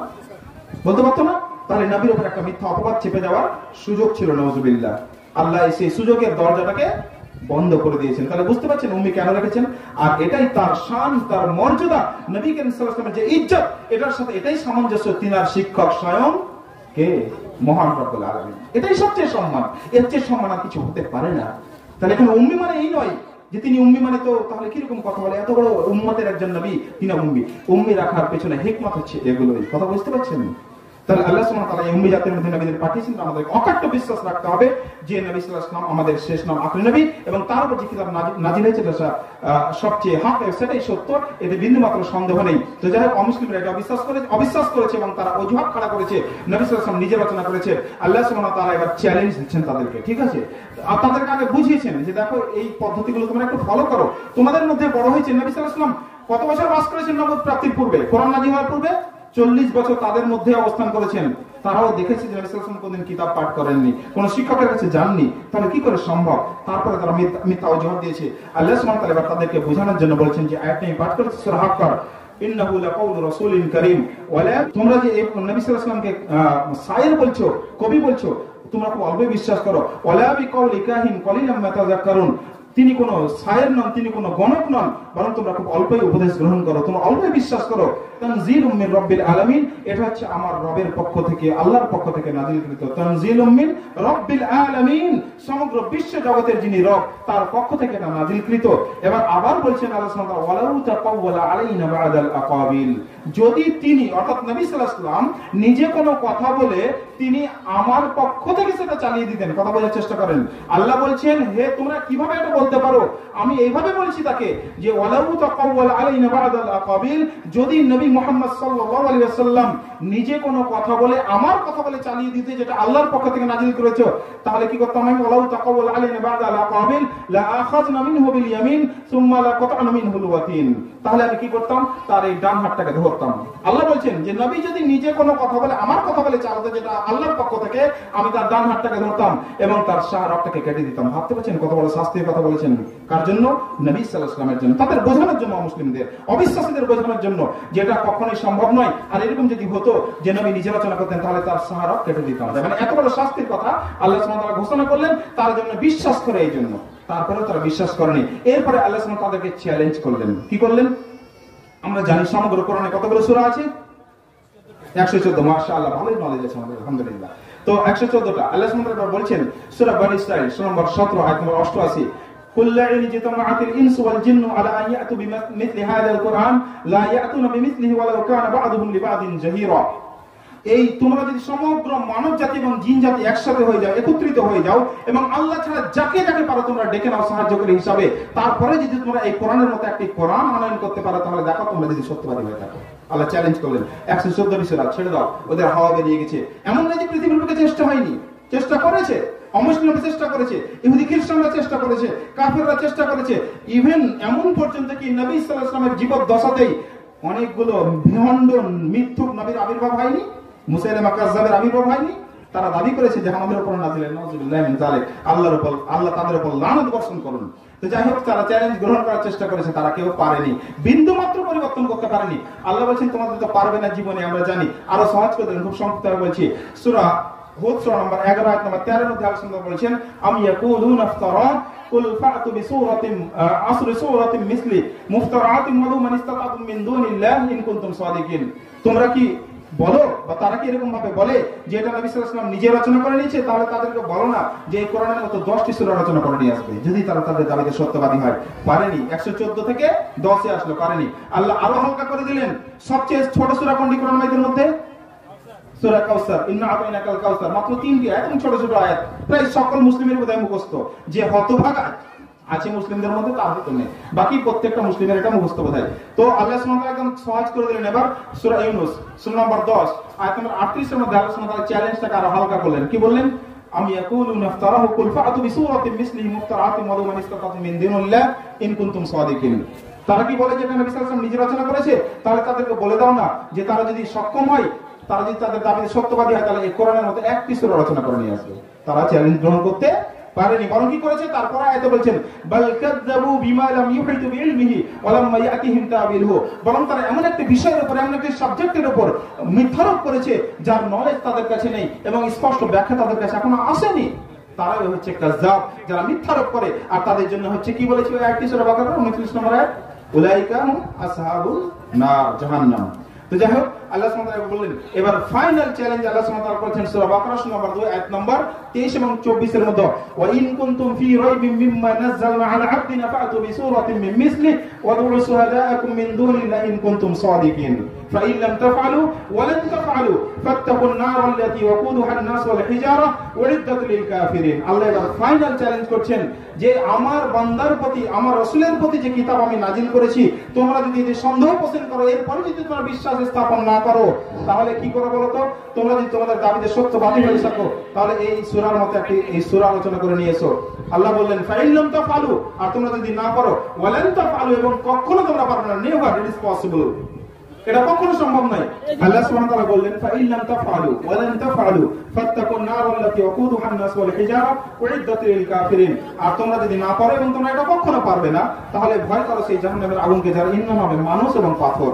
আল্লাহ সুবহানাহু ওয়া তাআলা শেষ চ্যালেঞ্জ দিলেন তাদেরকে, তারা গ্রহণ করতে পারেনি। শেষ অপশন তাদের জন্য যে তোমরা এরপরে যদি বিশ্বাস স্থাপন না করো, তাহলে তোমাদের ঠিকানা হবে জাহান্নাম। যাই হোক, আল্লাহ সুবহানাহু ওয়া তাআলা আরো কঠিন শব্দ তাদের জন্য ব্যবহার করেছেন। যারা যারা কোরআনের উপর এখনো ঈমান আনেনি তাদের জন্য কঠিন শব্দ ব্যবহার করেছে। দুই একটি আয়াত মাত্র আমি বলবো দিয়ে শেষ করব, মানে পয়েন্টসটি, যেখানে আল্লাহ সুবহানাহু ওয়া তাআলা বলেছেন সূরা নিসা নম্বর 4 আয়াত নম্বর 136, আল্লাহ সুবহানাহু ওয়া তাআলা বলেছেন ইয়া আইয়ুহাল্লাযীনা আমানু আমিনু বিল্লাহি ওয়া রাসূলিহি ওয়াল কিতাবিল্লাযী নাযালা আলা রাসূলিহি ওয়াল কিতাবিল্লাযী উনজিলা মিন ক্বাবল ওয়া মান ইয়াকফুর বিল্লাহি ওয়া মালাইকাতিহি ওয়া কুতুবিহি ওয়া রুসুলিহি ওয়াল ইয়াউমিল আখির ফাকাদ দাল্লা দালালাম বাঈদা। আল্লাহ বলছেন হে ঈমানদারগণ, তোমরা ঈমান আনয়ন করো কিসের উপর? আল্লাহর উপর, আল্লাহর রাসূলের উপর, এবং যে কিতাব আমি রাসূলের উপর নাজিল করেছি এবং এর পূর্বে যে সমস্ত রাসূলদের উপর কিতাব নাজিল করেছিলাম সমস্ত জিনিসের উপর তোমরা ঈমান আনয়ন করো। ওয়া মান ইয়াকফুর বিল্লাহি, আর যারা অস্বীকার করবে তাহলে কি হবে? ওয়া মালাইকাতিহি ওয়া কুতুবিহি ওয়া রুসুলিহি ওয়াল ইয়াউমিল আখির, আল্লাহর উপর, আল্লাহকে অস্বীকার করবে, আল্লাহর উপর ঈমান আনবে না, রাসূলদের উপর ঈমান আনবে না, যারা কিতাব সমূহের উপর ঈমান আনবে না, যারা মালাইকার উপর ঈমান আনবে না, তাহলে ফাকাদ দাল্লা দালালাম বাঈদা, তারা হচ্ছে ভীষণ ভীষণ ভাবে পথভ্রষ্ট। অর্থাৎ কি দুনিয়ার বুকে তারা কখনো আর সঠিক পথ পাবে না, হেদায়েত প্রাপ্ত হতে পারবে না। তাহলে নাম্বার 1 যত এতক্ষণ ধরে যে পয়েন্টসটি বললাম, এই জন্যই যদি আমরা সঠিক হেদায়েত পেতে চাই, আর এই হেদায়েত আমাদের কাম্য, আমরা প্রত্যেক ওয়াক্তে প্রত্যেক রাকাত নামাজে একটা সূরা পড়ি না? কোন সূরাটা পাঠ করি? সূরাতুল ফাতিহা, যাকে বলা হয় অন্য নামে উম্মুল কিতাব। এই কিতাবে আমরা কি পাঠ করি? ইহদিনাস সিরাতাল মুস্তাকিম পাঠ করি। তো কি বলি আমরা? মানে বুঝি, হে আল্লাহ আমাকে সঠিক সহজ সরল পথে আপনি পরিচালনা করুন। তাহলে এই সঠিক পথ, সহজ পথ, হেদায়েতের পথ আল্লাহ আমাদেরকে দান করবেন কিসের মাধ্যমে? এখানে আমরা দোয়া করলাম, কথা বুঝেন, আমরা দোয়া করলাম, আর আল্লাহ কি বললেন ঠিক পরের সূরাতে, সূরা বাকারাতে, আলিফ লাম মিম যালিকাল কিতাবু লা রাইবা ফিহি হুদাল লিল মুত্তাকিন। ওখানে আমি দোয়া করেছিলাম আল্লাহ আমাকে হেদায়েত দেন, সঠিক পথে পরিচালনা আপনি করুন। আর এখানে আল্লাহ বলেন হ্যাঁ তোমাকে হেদায়েত দেওয়া হলো, তবে কোন পথে? হুদাল লিল মুত্তাকিন, এই কিতাবের অনুসরণের মাধ্যমে। বলেছি না যে আল্লাহর পক্ষ থেকে যে কিতাব বা গাইডলাইনস আসবে, সংবিধান আসবে, তার অনুসরণ করতে হবে। আল্লাহ বলে দিলেন আলিফ লাম মিম যালিকাল কিতাবু লা রাইবা ফিহি হুদাল লিল মুত্তাকিন, এটা হচ্ছে মুত্তাকিনদের জন্য হেদায়েত, আল্লাহকে যারা ভয় করে তাদের জন্য হেদায়েত। তার মানে আল্লাহকে ভয় করে একমাত্র আল্লাহ, আল্লাহর রাসূলের আনুগত্যের মাধ্যমে আমরা হেদায়েত পেতে পারি। আল্লাহ রাস্তা দেখিয়ে দিলেন হেদায়েতের। হেদায়েত চাই বললেই হেদায়েত পাওয়া যাবে না, অনুসরণ করতে হবে কোরআন সুন্নাহ। আমি ভাত খাবো বললে কি ভাত মুখে পৌঁছে যাবে? জি, পৌঁছাবে না। আমাদেরকে এর জন্য পদ্ধতি যেটা আছে, ভাত থালা থেকে তুলে মুখে নিয়ে যেতে হবে। তো আল্লাহ এখানে আমরা হেদায়েত চাইলাম, আল্লাহ আমাদেরকে হেদায়েতের জন্য পরের আয়াতে বললেন কি, পরের সূরাতে, যে তোমাদেরকে হেদায়েতের রাস্তা দিয়ে দেওয়া হলো। গোটা কোরআন সুন্নাহটা আমাদের জন্য হচ্ছে হেদায়েত। তাহলে এর অনুসরণ করতে হবে। ওয়াল্লাযীনা কাফারু ওয়া কাযযাবু বিআয়াতিনা, আর যারা আমার আয়াতসমূহকে অস্বীকার করবে, অমান্য করবে, মিথ্যারোপ করবে, উলাইকা আসহাবুন নার, তাদের ঠিকানা হবে কোথায়? জাহান্নাম। সাবধান। তাহলে আমাদেরকে হেদায়েতের জন্য রাস্তা। সূরা মুমিন সূরা নম্বর 40 আয়াত নম্বর 17 72 আল্লাহ বলছেন তাহলে এই দুনিয়াতে ক্ষতি হচ্ছে যদি আমরা হেদায়েত মানে কোরআনের উপর ঈমান না রাখি, তাহলে আমরা পথভ্রষ্ট হয়ে যাব, সঠিক পথ কখনো পাবো না। আর নাম্বার 2 যেটা ক্ষতি হবে আখিরাতের বুকে, কোরআনের উপর যদি আমরা ঈমান না আনি পরিপূর্ণভাবে, তাহলে ক্ষতি হবে কি? আল্লাহ সুবহানাহু ওয়া তাআলা বলছেন সূরা মুমিন সূরা নম্বর 40 আয়াত নম্বর 70 71 72 মধ্যে, যারা আমার কিতাব সমূহকে অস্বীকার করেছে, এর উপর মিথ্যারোপ করেছে, তাহলে তাদের কি হবে? তাদের ঠিকানা হবে জাহান্নাম। যখন তাদের গলদেশে বেড়ি থাকবে এবং তাদেরকে টেনে নিয়ে যাওয়া হবে কোথায়? জাহান্নামে, ফুটন্ত পানিতে, তারপরে তাদেরকে দগ্ধ করা হবে অগ্নিতে। তাহলে সাবধান, অকপটে আমরা ঈমান রাখি, আমরা প্রত্যেকে মুসলিম, পরিপূর্ণ বিশ্বাস রাখি। আল্লাহ যেটা বলে দিয়েছেন that is enough, that is full stop. আল্লাহ যদি কোনো কথা বলে দেন আর আমাদের আমল, আমার হুজুরের আমল, আমার যত বড় ব্যক্তি হোক তার আমল যদি এই কোরআন সুন্নাহর বিরোধী হয়ে যায়, তাহলে আমরা ছাড়তে রাজি আছি। তবেই আমরা কোরআনকে প্রকৃত অর্থে অনুসরণ করতে পারবো ইনশাআল্লাহ। সাক্ষ্য এই জন্যই আল্লাহ সুবহানাহু ওয়া তাআলা এটাই পদ্ধতি কোরআনের মধ্যে আল্লাহ বলেছেন, আল্লাহ স্বয়ং আমাদেরকে সাক্ষ্য বানিয়েছেন বিভিন্ন জিনিসে। কেন জানেন? আপনি যেন পরবর্তীতে অস্বীকার করতে না পারেন। নাম্বার 2 পয়েন্টস, তাহলে আমাদের কোরআনের উপর ঈমান যখন রাখি, এই ঈমান আনাটা আমাদের জন্য যথেষ্ট। আল্লাহ কি বলেছেন? হেদায়েতের রাস্তা এটা। তাহলে যে জিনিসটা আমাদের হেদায়েতের রাস্তা, গাইডলাইনস। একটা ডাক্তারের কাছে আপনি গেছেন, ডাক্তার প্রেসক্রিপশন লিখে দিয়েছে, প্রেসক্রিপশনটা পকেটে ভরে রাখলে কি আপনার অসুখ সারবে? কি করতে হবে? প্রেসক্রিপশন দেখে আপনাকে ওষুধ নিতে হবে। প্রেসক্রিপশনে যে ডিরেকশন দেওয়া আছে, যে গাইডলাইন্স দেওয়া আছে, সেটা মেনে চলতে হবে, তাই তো? তো অনুরূপভাবে কোরআন যদি আমরা হেদায়েত হিসাবে এটাকে পেতে চাই, যদি আমরা সঠিক পথ পেতে চাই, যদি আমরা এটাকে নিজের গাইডলাইন্স মেনে নিতে চাই, এটাকে নূর হিসাবে নিজের জীবনটাকে আলোকিত করতে চাই, এটা হচ্ছে একমাত্র নূর। তাহলে আমাদেরকে কোরআনকে পরিপূর্ণভাবে পাঠ করতে হবে, বুঝতে হবে। আল্লাহ সুবহানাহু ওয়া তাআলা বিভিন্ন আয়াতে বলেছেন, 2-3টি আয়াতের শুধু রেফারেন্স দেব, একটি আয়াত বলবো। আল্লাহ সুবহানাহু ওয়া তাআলা বলেছেন, যেমন সূরা সূরা নম্বর 38 আয়াত নম্বর 29, এবং বলেছেন সূরা কাহফ নম্বর 18 আয়াত নম্বর 27, এবং আল্লাহ সুবহানাহু ওয়া তাআলা বলেছেন সূরা নামল নম্বর 27 আয়াত নম্বর 91-92। সব আয়াতে বলেছেন উতলু মা উহি ইলাইকা মিনাল কিতাব, হে নবী সাল্লাল্লাহু আলাইহি ওয়াসাল্লাম, আপনার প্রতি যে কিতাব আমি নাযিল করেছি আপনি এটা পাঠ করুন। আর বলেছেন সূরা আনকাবুত নম্বর 29 আয়াত নম্বর 45 এর মধ্যে ওয়াতলু মা উহি ইলাইকা মিনাল কিতাব ওয়া আকিমিস সালাত ইন্নাস সালাতা তানহা আনিল ফাহশাই ওয়াল মুনকার ওয়া লা যিকরুল্লাহি আকবার আল্লাহু ইয়ালামু মা তাসনাউন। আপনার উপর যে কিতাব আমি নাযিল করেছি আপনি পাঠ করুন, আল্লাহ সুবহানাহু ওয়া তাআলা বলছেন। তাহলে এই যে আল্লাহ সুবহানাহু ওয়া তাআলা সম্বোধন করলেন নবী সাল্লাল্লাহু আলাইহি ওয়াসাল্লামকে পাঠ করতে, এটা কি শুধু নবী সাল্লাল্লাহু আলাইহি ওয়াসাল্লামের জন্য? অর্থাৎ নবীর সমগ্র উম্মতের জন্য। আর বলেছেন সূরা সাদের যে আয়াতটি বলেছি 38 নম্বর 29 নম্বর আয়াত, আল্লাহ সুবহানাহু ওয়া তাআলা ওখানে বলেছেন, হে নবী সাল্লাল্লাহু আলাইহি ওয়াসাল্লাম, আপনার উপর যে বরকতময় কিতাব আমি নাযিল করেছি সেটা আপনি পাঠ করুন। ইন্নামা ইয়াতাযাক্কারু উলুল আলবাব, যারা জ্ঞানী, যারা বুদ্ধিমান, তারা এখান থেকে উপদেশ গ্রহণ করবে। উপদেশ গ্রহণের জন্য আল্লাহ কোরআন নাযিল করেছেন। কয়েকটা সংক্ষিপ্ত পয়েন্টস বলে দিই, কোরআন পাঠ করলে আমাদের লাভ কি কি হবে। তাহলে নাম্বার 1 তো আমরা এর আগে পূর্বে আলোচনা করলাম যে আমাদের ঈমান পরিপূর্ণ হবে। নাম্বার 2 আমরা হেদায়েত পাবো, যেটা আমাদের কাম্য। হেদায়েত পাওয়াটা আমাদের সর্বপ্রথম শর্ত ঈমানে আসা। যদি হেদায়েতই না পায় তাহলে তো পথভ্রষ্ট, আর যারা পথভ্রষ্ট তারা কি হবে? কোথায় যাবে? জাহান্নাম। তাহলে আমরা তো প্রত্যেকেরই একটা আকাঙ্ক্ষা, আমরা কোথায় পেতে চাই? জান্নাত পেতে চাই। তাহলে পথভ্রষ্ট থেকে বাঁচতে হবে। নাম্বার 2। নাম্বার 3 লাভ কি হবে? এই কোরআন যারা আমরা প্রতিনিয়ত তেলাওয়াত করব, লাভ কি আছে? পৃথিবীর বুকে সবচেয়ে বেশি পঠিত যে কিতাবটি আপনারা জানেন যে কোরআন, এককভাবে পৃথিবীতে যত কিতাব আছে, অর্থাৎ অঙ্ক, ফিজিক্স, কেমিস্ট্রি, বায়োলজি, জিওগ্রাফি, আপনি গল্পের উপন্যাস, যত পৃথিবীতে কিতাব আছে বা অন্যান্য ধর্মগ্রন্থ আছে, পৃথিবীর বুকে এককভাবে সবচেয়ে বেশি পঠিত কিতাব সেটা হচ্ছে আল কোরআন। পৃথিবীর বুকে যতগুলো বললাম 200 কোটির উপর মানুষ আছে, ইনশাআল্লাহ বেশিরভাগ মানুষ কোরআন তেলাওয়াত করতে জানে, এবং কোনো না কোনো সময় রাউন্ড দ্য ক্লক।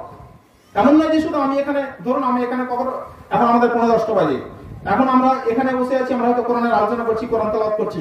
কেউ হয়তো আমাদের চেয়ে পূর্বে যারা আছে, ধরুন সুইজারল্যান্ড, নিউজিল্যান্ডে আছে, জাপানে আছে, তাদের হয়তো ফজর হয়ে গেছে, বুঝতে পারছেন কথা?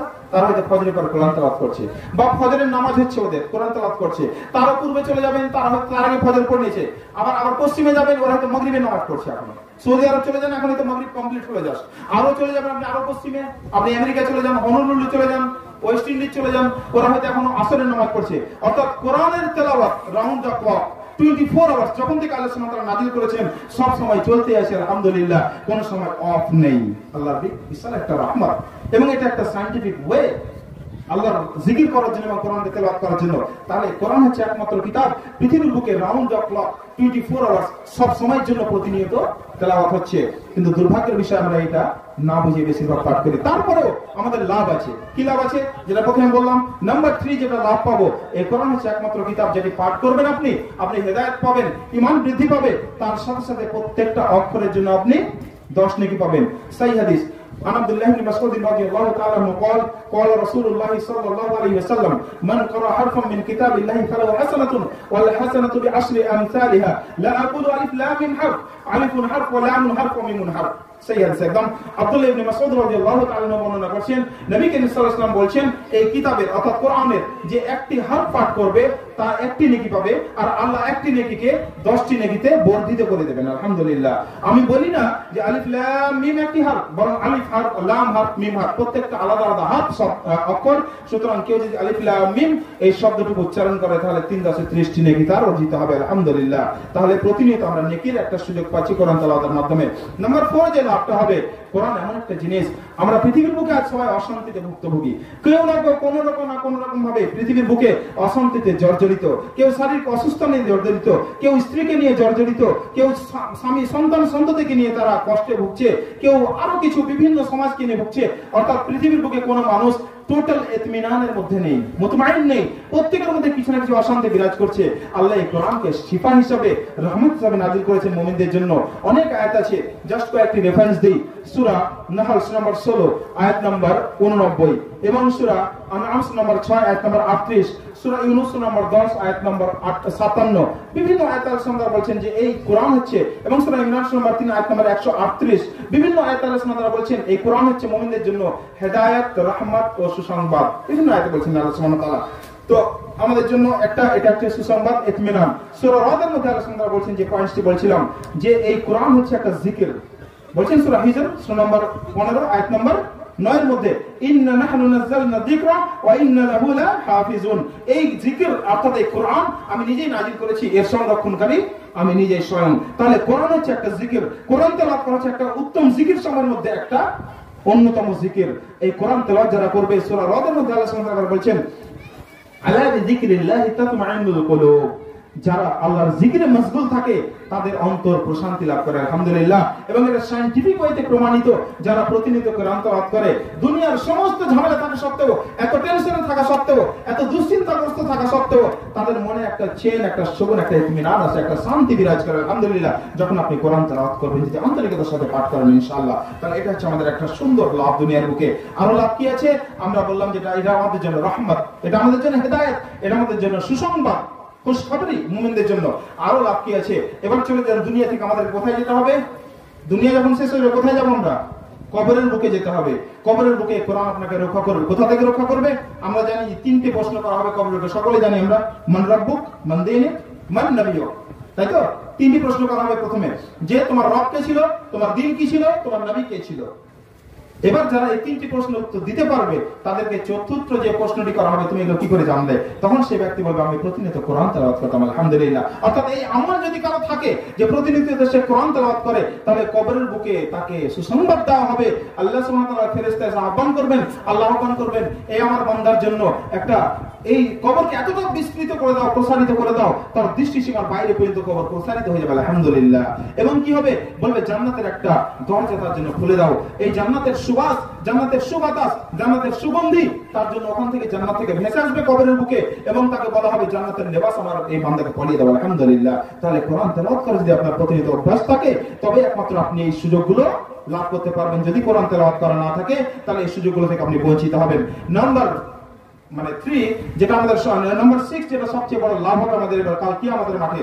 আমরা জানি কাল কিয়ামতের মাঠে প্রত্যেকের আমাদের ত্রাহি অবস্থা হবে, সেখানে কেউ কারোর জন্য কিছু করবে না। আল্লাহ নবী স্বয়ং বলেছেন, ফাতেমা তার কন্যাকে বলছেন সবচেয়ে প্রিয়, নবী সাল্লাল্লাহু আলাইহি ওয়াসাল্লামের সবচেয়ে প্রিয়তম কন্যাকে ফাতেমা রাদিয়াল্লাহু তাআলা আনহা, যিনি জান্নাতে মহিলাদের সরদারনি হবেন জান্নাতবাসীদের মধ্যে। তাকেও একদিন নবী সাল্লাল্লাহু আলাইহি ওয়াসাল্লাম বলছেন, ফাতেমা হে আমার কন্যা, তুমি দুনিয়ার বুকে যা চাও আমার কাছে চেয়ে নাও, আমি তোমাকে দিয়ে দিব আমার কাছ থেকে যা আমার দ্বারা সম্ভব, কিন্তু কাল কিয়ামতে আমি তোমাকে রক্ষা করতে পারবো না। আল্লাহু আকবার। ভাবতে পারছেন? তাহলে নবী সাল্লাল্লাহু আলাইহি ওয়াসাল্লাম বলছেন দায়িত্ব নিচ্ছেন না তার কার প্রিয়তম কলেজের টুকরা কন্যার পর্যন্ত দায়িত্ব নিচ্ছেন না। বলছেন কিন্তু এই কঠিন মুহূর্তেও এবার আল্লাহ সুবহানাহু ওয়া তাআলা পারমিশন দেবেন কারোর জন্য, নবী সাল্লাল্লাহু আলাইহি ওয়াসাল্লাম শাফাআত করবেন।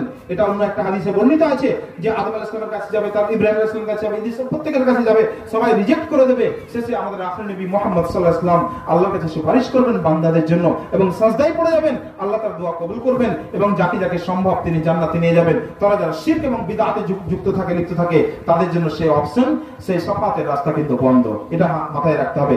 কেউ যদি আল্লাহর আল্লাহ নবী সাল্লাল্লাহু সাল্লাল্লাহু সুন্নাতের খেলাফ কোনো আমল করে, যেটা আল্লাহ নবী সাল্লাল্লাহু আলাইহি ওয়াসাল্লাম কখনো বলে যাননি, তাহলে হাউজে কাউসার থেকে তারা বঞ্চিত থাকবে। রাসূলুল্লাহ বর্ণিত আছে নবী সাল্লাল্লাহু আলাইহি ওয়াসাল্লাম বলছেন যে আমার বান্দারা আমার কাছে ছুটে আসবে যখন হাউজে কাউসারের মধ্যে আমাকে আমি পাশে যখন থাকবো, আমাকে দান করাবে হাউজে কাউসার, যেটা অন্য কোনো নবীকে দেওয়া হবে না, আমার জন্য স্পেশাল খাস, এবং আমি তাদেরকে পান করাবো সেখান থেকে এমন একটা সুন্দর এখানে মানে জিনিস যে হাউজে কাউসার যে একবার পান করে নেবে কাল কিয়ামতের দিন সে আর পিপাসিত হবে না, এত একটা সুন্দর আল্লাহর পক্ষ থেকে বরকত। তো নবী সাল্লাল্লাহু আলাইহি ওয়াসাল্লাম নিজ হাতে পান করাবেন, কত বড় সৌভাগ্য বলুন তো। আল্লাহু আকবার, নবী সাল্লাল্লাহু আলাইহি ওয়াসাল্লাম নিজ হাতে পান করাবেন। তবে এরপরেও কিছু লোককে তাড়িয়ে দেওয়া হবে সেখান থেকে, ফেরেশতারা তাড়িয়ে দিবেন। নবী সাল্লাল্লাহু আলাইহি ওয়াসাল্লাম বলবেন এরা তো আমারই বান্দা ছিল। তখন তিনি বলবেন ফেরেশতা, ইয়া রাসূলুল্লাহ আপনার বান্দা ছিল ঠিকই, কিন্তু আপনি কি জানেন এরা দুনিয়ার বুকে আপনার চলে আসার পর দুনিয়া ছেড়ে এরা কি করেছে? আপনার সুন্নতের খেলাফ আমল করেছে, অর্থাৎ নতুন নতুন আবিষ্কার করেছে জিনিস, দিনের মধ্যে নতুন নতুন জিনিস সংযোজন করেছে, অর্থাৎ এরা নতুন নতুন জিনিস উদ্ভাবন করেছে। সুতরাং এরা আপনার উম্মতের অংশ হতে পারে না, এদেরকে বিতাড়িত করে দেওয়া হবে, নাউজুবিল্লাহ। তাহলে বুঝতে পারছেন কত হতভাগা তারা, যে নবী সাল্লাল্লাহু আলাইহি ওয়াসাল্লামের হাত থেকে হাউজে কাউসার পান করাতে থেকে তারা বঞ্চিত থাকবে যদি তারা দিনের মধ্যে নতুন কোন জিনিসের সংযোজন করে, যে পদ্ধতি নবী সাল্লাল্লাহু আলাইহি ওয়াসাল্লাম থেকে অনুমোদিত নয় এবং পারমিটেড নয়। তাহলে আমাদের কতটা সাবধান থাকতে হবে বুঝতে পারছেন। ইসলাম মানতে হবে ইসলামের মতো করে, মন গড়া ইসলাম চলবে না, চলন্ত ইসলাম নয়, চূড়ান্ত ইসলামটাকে মানতে হবে, যেটা কোরআন সুন্নাহর ইসলাম সেটা। কেন? ইসলাম হচ্ছে এমন একটা দিন, এটা হচ্ছে মুকাম্মাল, এটা হচ্ছে পরিপূর্ণ। আল্লাহ সুবহানাহু ওয়া তাআলা সূরা মাইদা নম্বর 5 অধ্যায় 3 এর মধ্যে বলেন, আল ইয়াউমা আকমালতু লাকুম দীনাকুম ওয়া আতমামতু আলাইকুম নি'মাতি ওয়া রাদিতু লাকুম আল ইসলাম দীনা। হে নবী সাল্লাল্লাহু আলাইহি ওয়াসাল্লাম, আপনার এই দিনকে আমি আজকে পরিপূর্ণ করে দিলাম, আমার নিয়ামত তোমাদের উপর পরিপূর্ণ করে দিলাম, এবং দিন ইসলামের প্রতি আমি রাজি হয়ে গেলাম। তাহলে যে দিনটি পরিপূর্ণ, সেখানে আবার নতুন করে নবী সাল্লাল্লাহু আলাইহি ওয়াসাল্লাম থাকা অবস্থাতে যখন পরিপূর্ণ হয়ে গেছে, তাহলে সেখানে আবার সংযোজন বিয়োজনের কোনো সুযোগ আমাদের আছে যে নেই। তার আমাদেরকে শরীয়তকে সঠিকভাবে বুঝতে হবে এবং সেই মোতাবেক আমল করতে হবে, তবে সেটা গ্রহণযোগ্য হবে এবং আল্লাহর কাছে কাবেলে কবুল হবে, না তো হবে না। তো যাই হোক, যেটা আলোচনায় আসছিলাম, তাহলে কোরআন যদি তেলাওয়াত করা থাকে তাহলে ওই কঠিন দিনেও নবী সাল্লাল্লাহু আলাইহি ওয়াসাল্লাম তো শাফাত করবেন তাদের জন্য যারা তার হকদার হবে। এবং আরো উল্লেখযোগ্য বিষয়, আপনার নিজস্ব একটি আমল আপনার জন্য সুপারিশ করবে, দুটি আমল আপনার জন্য সুপারিশ করবে, একটি নয়, সেই দুটি আমল হচ্ছে একটি। নবী সাল্লাল্লাহু আলাইহি ওয়াসাল্লাম হাদিসের মধ্যে বলেছেন, একটা হাদিস হচ্ছে আন-নবী উমামা রাদিয়াল্লাহু তাআলা আনহু, উমামা রাদিয়াল্লাহু তাআলা আনহু হচ্ছেন রাবী, তিনি বলছেন ইয়াকুল রাসূলুল্লাহ সাল্লাল্লাহু আলাইহি ওয়াসাল্লাম, রাসূলুল্লাহ সাল্লাল্লাহু আলাইহি ওয়াসাল্লাম বলেছেন ইকরাউল কোরআন, তোমরা কোরআন তেলাওয়াত করো। তাহলে কি করবে? এই কোরআন কাল কিয়ামতের মাঠে এসে কোরআন পাঠকারীর জন্য সুপারিশ করবে আল্লাহর কাছে। আলহামদুলিল্লাহ। তাহলে বুঝতে পারছেন কত বড় নিয়ামত, কত বড় আমল আমাদের জন্য এটা, যে কাল কিয়ামতের মাঠে কোরআন যদি আমি তেলাওয়াত করে থাকি এই দুনিয়ার বুকে, সেই কোরআন কাল কিয়ামতের মাঠে আমাদের জন্য শাফাত করবে। এগুলো হচ্ছে আমাদের জন্য লাভ। যাই হোক, আবার নেক্সট পয়েন্টে আসি। তাহলে আমরা প্রত্যেকেই অভ্যস্ত হব প্রতিনিয়ত কোরআন তেলাওয়াত করতে। যারা এখনো পড়তে জানি না, এর জন্য কোনো অজুহাত বার করবো না, এক্সকিউজ বার করবো না। যে কোনো বয়সে যে কোনো সময় আমরা কোরআন শিখতেই হবে, এটা হচ্ছে বাস্তব। আল্লাহ সুবহানাহু ওয়া তাআলা আমাদেরকে প্রথমে এই জন্যই শরীয়তের হুকুম আহকামগুলো নাযিল করার আগে, নামাজের হুকুম নাযিল করার আগে, হজের হুকুম নাযিল করার আগে, রোজার হুকুম নাযিল করার আগে প্রথম যে শব্দটি উচ্চারণ করেছিলেন কোরআনের প্রথম আয়াত যে নাযিল হয়েছিল সেটা কি? ইকরা, তুমি পড়ো। এই জন্যই বিসমি রাব্বিকাল্লাযী খালাক, পড়ো তোমার প্রভুর নামে যিনি তোমাকে সৃষ্টি করেছেন। তাহলে সৃষ্টিকর্তাকে প্রথম চিনতে হবে, সৃষ্টিকর্তার নাযিলকৃত কিতাবকে আমাদেরকে পড়তে হবে, তবেই তো আমরা হেদায়েত পাবো। আল্লাহ যে আদম আলাইহিস সালামকে বলেছিলেন যে আমার পক্ষ থেকে যে হেদায়েত আসবে তার অনুসরণ যারা করবে ফালা খাউফুন আলাইহিম ওয়ালা হুম ইয়াহজানুন, তারা কখনো চিন্তিত হবে না, তাদের কোনো ভয় থাকবে না। তাহলে আমাদেরকে কোরআন সঠিকভাবে তেলাওয়াত করতে শিখতে হবে। আহ্বান করবো আবার যে কে কোনো এক্সকিউজ বা অজুহাত বার করবেন না।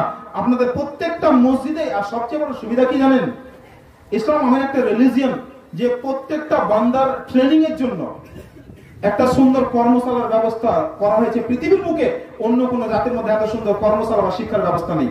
প্রথমত এমন কোন মহল্লা নেই, মুসলিম মহল্লা নেই যেখানে 10টা বস্তিও আছে, একটা মসজিদ আছে, আছে না নেই? যেখানে একটা মহল্লা আছে 10টা বস্তিও যদি থাকে, একটা মসজিদ আছে, আর মসজিদ একজন ইমাম আছে। তাহলে এর চেয়ে সহজ কিছু হতে পারে যে আপনি একটা সময় 8 ঘন্টা 1 ঘন্টা ইমাম সাহেবের কাছে বসে কোরআন শিখতে পারবেন না? আপনি দুনিয়ার এত কিছু শিখতে পারছেন, দুনিয়ায় এত গল্প গুজব করতে পারছেন, তাহলে আজ থেকে চেষ্টা করুন, তওবা করুন। যারা জানেন না এই অজুহাত দেখাবেন না যে জানি না বলে মাপ জি না। আল্লাহ সুবহানাহু ওয়া তাআলা বলবেন জানোনি কেন, তোমাকে তো প্রথমে বলেছিলাম ইকরা, তুমি পড়ো।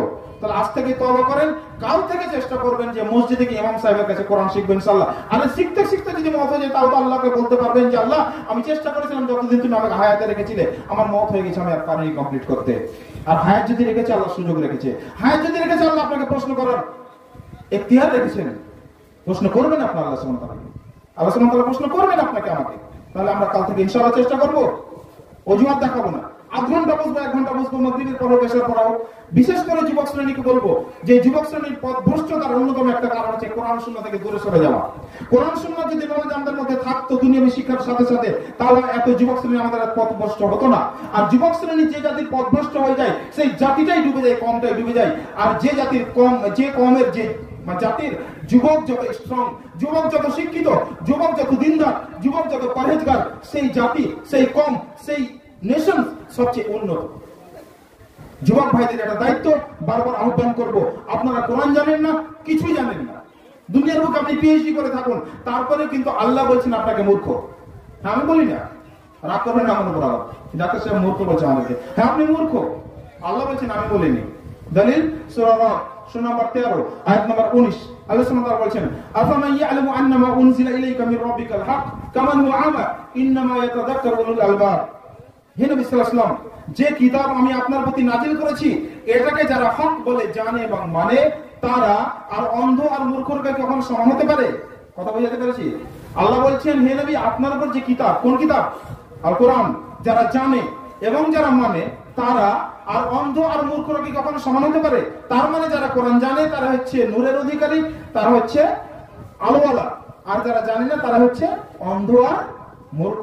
মিনাজ জুলুমাত ইলা নূর, আপনাকে বার করতে, মিনাজ জুলুমাত থেকে অন্ধকার সময় থেকে আলোকের দিকে আসতে হবে, তাহলে আপনাকে কোরআন শিখতেই হবে। যুবক শ্রেণী, আপনি যতই নিজেকে শিক্ষিত দাবি করুন, কালকে আমাদের মাঠে কিন্তু আমাদের এই দুনিয়াবী শিক্ষার ভ্যালিডিটি এই দুনিয়া পর্যন্ত, দুনিয়ার পরে আর কোনো ভ্যালিডিটি নেই। কথা প্রসঙ্গে একটা উদাহরণ দিয়ে দিই। আমি একটা মালদা ডিস্ট্রিক্টে কোন একটা স্কুলের প্রোগ্রামে গেছিলাম। একটা ইংলিশ মিডিয়াম, পুরো সিবিএসই কারিকুলামে পরিচালিত হয়, এবং Islamic school, English medium Islamic school. ওই স্কুলের একটা সভায় যখন আমরা বসে খাচ্ছিলাম, কোন এক ভদ্রলোক আমার পাশে ছিলেন, বয়স্ক ভদ্রলোক, এই বাবাজির মতো। তো উনি জিজ্ঞেস করেন, ডাক্তার আপনার বাড়ি কোথায়? আমি বললাম, বাড়ি জঙ্গিপুর। কোন গ্রামে বলুন, চিনতে পারবেন? হ্যাঁ বলুন আপনি। গ্রামের নাম পর্যন্ত শেষ পর্যন্ত বললাম, চিনি। উনি বললাম, আপনি কি করেছিলেন? আপনার মালদা এত দূরে বাড়ি? বলছি, আমার সার্ভিস লাইফের শেষটা আপনাদের ওই এলাকাতে কেটেছে। আমি চাকরি করতাম, আমার 1997 থেকে 2002 সাল পর্যন্ত জঙ্গিপুর সাব ডিভিশনে পোস্টেড ছিলাম। কি করতেন আপনি? আমি SDOP, sub divisional officer of telephone, BSNL এর গোটা জঙ্গিপুর মহকুমাতে হেড অফিসার। আলহামদুলিল্লাহ। উনি আবার বলছেন নিজের অভিজ্ঞতা যে 2002 সাল পর্যন্ত ইসলামের আমি কিছুই জানতাম না, যেদিন রিটায়ার্ড হচ্ছি, অবসর গ্রহণ করছি, গাড়ি ভাড়া করে বাড়ি ফিরছি মালদা, হঠাৎ করে আমার মাইন্ডে আসলো যে ওই সেই স্মৃতিগুলো ভেসে আসছে আমার মনে, যে আমি এই চাকরিটা কতদিন আগে পেয়েছিলাম, কোথায় ফার্স্ট পোস্টিং হয়েছিল, এভরিথিং এগুলো মনে আসছে। তো মনে করতে করতে স্মৃতিগুলো জাস্ট উজাড় করে আসছি, স্মৃতিগুলো রোমন্থন করছি। আর তখন হঠাৎ করে আমার মনে পড়লো যে এই চাকরিটা আমি পেয়েছিলাম যখন আমার বয়স ছিল 30 বছর, আর 60 বছর বয়সে আমি রিটায়ার্ড হলাম, অবসর হলাম। যদি সরকারকে বলি যে একদিন আমাকে সুযোগ দেওয়া হয়, সরকার আমাকে চাকরি করার সুযোগ দেবে না। তখনই মাথায় স্ট্রাইক করছে আমার যে এই 30 বছর বয়সে চাকরি পেলাম, 60 বছর অবসর গ্রহণ করলাম, অর্থাৎ 30 বছর ভালো থাকলাম, দুনিয়ার বুকে আনন্দ উপভোগ করলাম, চাকরি করলাম। এই 30 বছর ভালো থাকার জন্য 25 বছর পরিশ্রম করেছি। মানে 5 বছর মায়ের কোলে কেটেছে, তারপরে 6 বছর বয়স থেকে 30 বছর পর্যন্ত অক্লান্ত পরিশ্রম করে পড়াশোনা করেছি। তাহলে 30 বছর ভালো থাকার জন্য 25 বছর এত পরিশ্রম করে পড়াশোনা করেছি, অথচ সেই শিক্ষার ভ্যালিডিটিটাই 60 বছর পর্যন্ত আর কোনো কাজে আসবে না। অথচ যেখানে আমাকে যুগ যুগ থাকতে হবে মরার পরে, এই জগৎটা নিয়ে তো কোনোদিন পড়াশোনা করিনি। দেখছেন, বুদ্ধিমান মাইন্ড স্ট্রাইক করছে। তবে লেটে হলো, late is better than never, একটা কথা আছে ইংরেজিতে, late is better than never. কখনো আপনার চেতনা না আসা থেকে লেটে হলে অন্তত পক্ষে ভালো। ওনার লেটে হয়েছে কিন্তু ভালো, আলহামদুলিল্লাহ। বলছেন, গাড়িতে আস্তে আস্তে তওবা করলাম যে ভুলটা এতদিন হয়ে গেছে আর করবো না ইনশাআল্লাহ। আজ থেকে তওবা তিল্লা করলাম, নামাজ পড়লাম, কোরআন শিখতে লাগলাম। এই বয়সে ছেলেরাও বড় বড় পোস্টিং আর চাকরি করছে, আলহামদুলিল্লাহ। তাদেরকেও তাগিদ করছি যে যা করেছো, আমি যে ভুল করেছি তোমরা এই ভুল করো না, নামাজ রোজা করো এবং কোরআন শিক্ষা করো। আর প্রতারকদের ক্ষেত্রে এই ভুল হতেই দিব না। একদম প্রাথমিক স্তর থেকে আমি আগে কোরআন শিখাবো, তারপর দুনিয়াবী শিক্ষা শিখাবো, আলহামদুলিল্লাহ। এই চেতনাটা আমাদের প্রত্যেকের মধ্যে থাকা উচিত। যুবকদেরকে বলবো, আসুন আমরা এই অনুপ্রেরণাগুলো কাজে লাগাই। আমরা এমন একটা টিম গঠন করি যে যুবকরা নিজেরা ঠিক হয়ে, আমরা দুনিয়ার কত খরচা করছি না, মোবাইল রিচার্জ করতে কত টাকা খরচা করছি পার মান্থ? 300, 400, 500, 600, যার যেরকম নেট ইউজ করছি না? মাত্র বেশি নয়, আপনি 200 টাকা টাকা তুলুন, 10টা যুবক ঠিক হন, মাসে 2000 টাকা দিয়ে একটা ইমাম সাহেবকে আপনি পড়তে পারবেন না? ইমাম সাহেবের কিছু আর্থিক সহায়তা হয়ে যায়, এক্সট্রা টাইম উনি পড়াবেন, ওনারা একটু আর্থিক সম্বল হয়ে যাবে, আপনার শিক্ষা হয়ে যাবে। পারেন না? তাহলে মাসে 200 টাকা যদি আপনি মাসে যদি মোবাইল রিচার্জ 300 400 500 করতে পারেন, এই যে বিধানটা আল্লাহ আপনার জন্য নাজিল করেছেন, কাল কিয়ামতের মাঠে যার জন্য আপনাকে জবাবদিহি করতে হবে, যার অনুসরণকে আপনার জন্য বাধ্যতামূলক, না হলে আপনি অন্ধকারে দুনিয়ার বুকে নিমজ্জিত থেকে যাবেন, আর কাল কিয়ামতের মাঠে জাহান্নামের জন্য মুস্তাহিক হয়ে যাবেন। তাহলে এই জিনিসটা থেকে, জাহান্নাম থেকে বাঁচার জন্য যে জিনিসটা শিক্ষার প্রয়োজন, যার অনুসরণ প্রয়োজন, সেটা শিক্ষার জন্য আপনি বিন্দুমাত্র ব্যয় করতে পারেন না, একটু সময় আপনি ব্যয় করতে পারেন না? আসুন আজ থেকে ওয়াদা করি, কোন কোন যুবক রাজি আছেন যে কাল থেকে ইনশাআল্লাহ কোরআন শিক্ষার জন্য সময় এবং আপনার পরিশ্রম এবং অর্থ ব্যয় করতে রাজি আছেন? হাত তোলেন। ইনশাআল্লাহ আপনাদের মধ্যে একজন শিক্ষিত ভালো ছেলে দেখে আপনারা একজন লিডার, টিম লিডার হবেন, কাল থেকেই উদ্যোগ গ্রহণ করবেন। হ্যাঁ, পরামর্শের প্রয়োজন হলে আমার ফোন নাম্বার অনেকের কাছে আছে, আপনারা ফোন করবেন, ইনশাআল্লাহ পরামর্শ দেব কোন পদ্ধতিতে বলে খুব কুইক। আমাদের অভিজ্ঞতা বলছে আমরা এরকম একটা সিস্টেম চালু করেছিলাম এবং চলছে অনেকটাই আলহামদুলিল্লাহ। মাত্র 3 মাসের মধ্যে জেনারেল শিক্ষিত ছেলেগুলো কোরআন তেলাওয়াত করতে শিখেছে আলহামদুলিল্লাহ, এবং শুদ্ধভাবে। সম্ভব, বেশি না, আধ ঘন্টা করে এসার পরে বসুন, সারাদিনের ব্যস্ততা আপনি সব কমপ্লিট করে চেষ্টা করুন। নাম্বার 3 যে পয়েন্টটাতে আসবে এবার, তাহলে আমরা ঈমান আনবো কোরআনের পর করতে হবে। নাম্বার 2 আমরা কোরআন তেলাওয়াত করব। নাম্বার 3 যেটা আমরা করব, কোরআনকে বুঝে তেলাওয়াত করব। কোরআন তেলাওয়াত করলাম, কিছু বুঝলাম না, তার আমাদের কিছু লাভ হলো না। হ্যাঁ, ওই লাভগুলো হবে, তবে ওই লাভগুলো ঢাকা পড়ে যাবে, ওই নেকিগুলো আমাদের ডিলিট হয়ে যাবে যদি আমরা বুঝে কোরআন তেলাওয়াত না করি।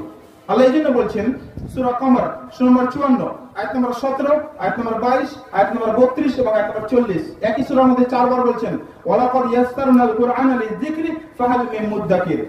আমি কোরআনকে মানব জাতির বোঝার জন্য সহজ করে দিয়েছি, সুতরাং কে আছে উপদেশ গ্রহণ করার জন্য? এসো। তাহলে উপদেশ গ্রহণ যদি আমরা করতে যাই, তাহলে কোরআনকে বুঝতে হবে।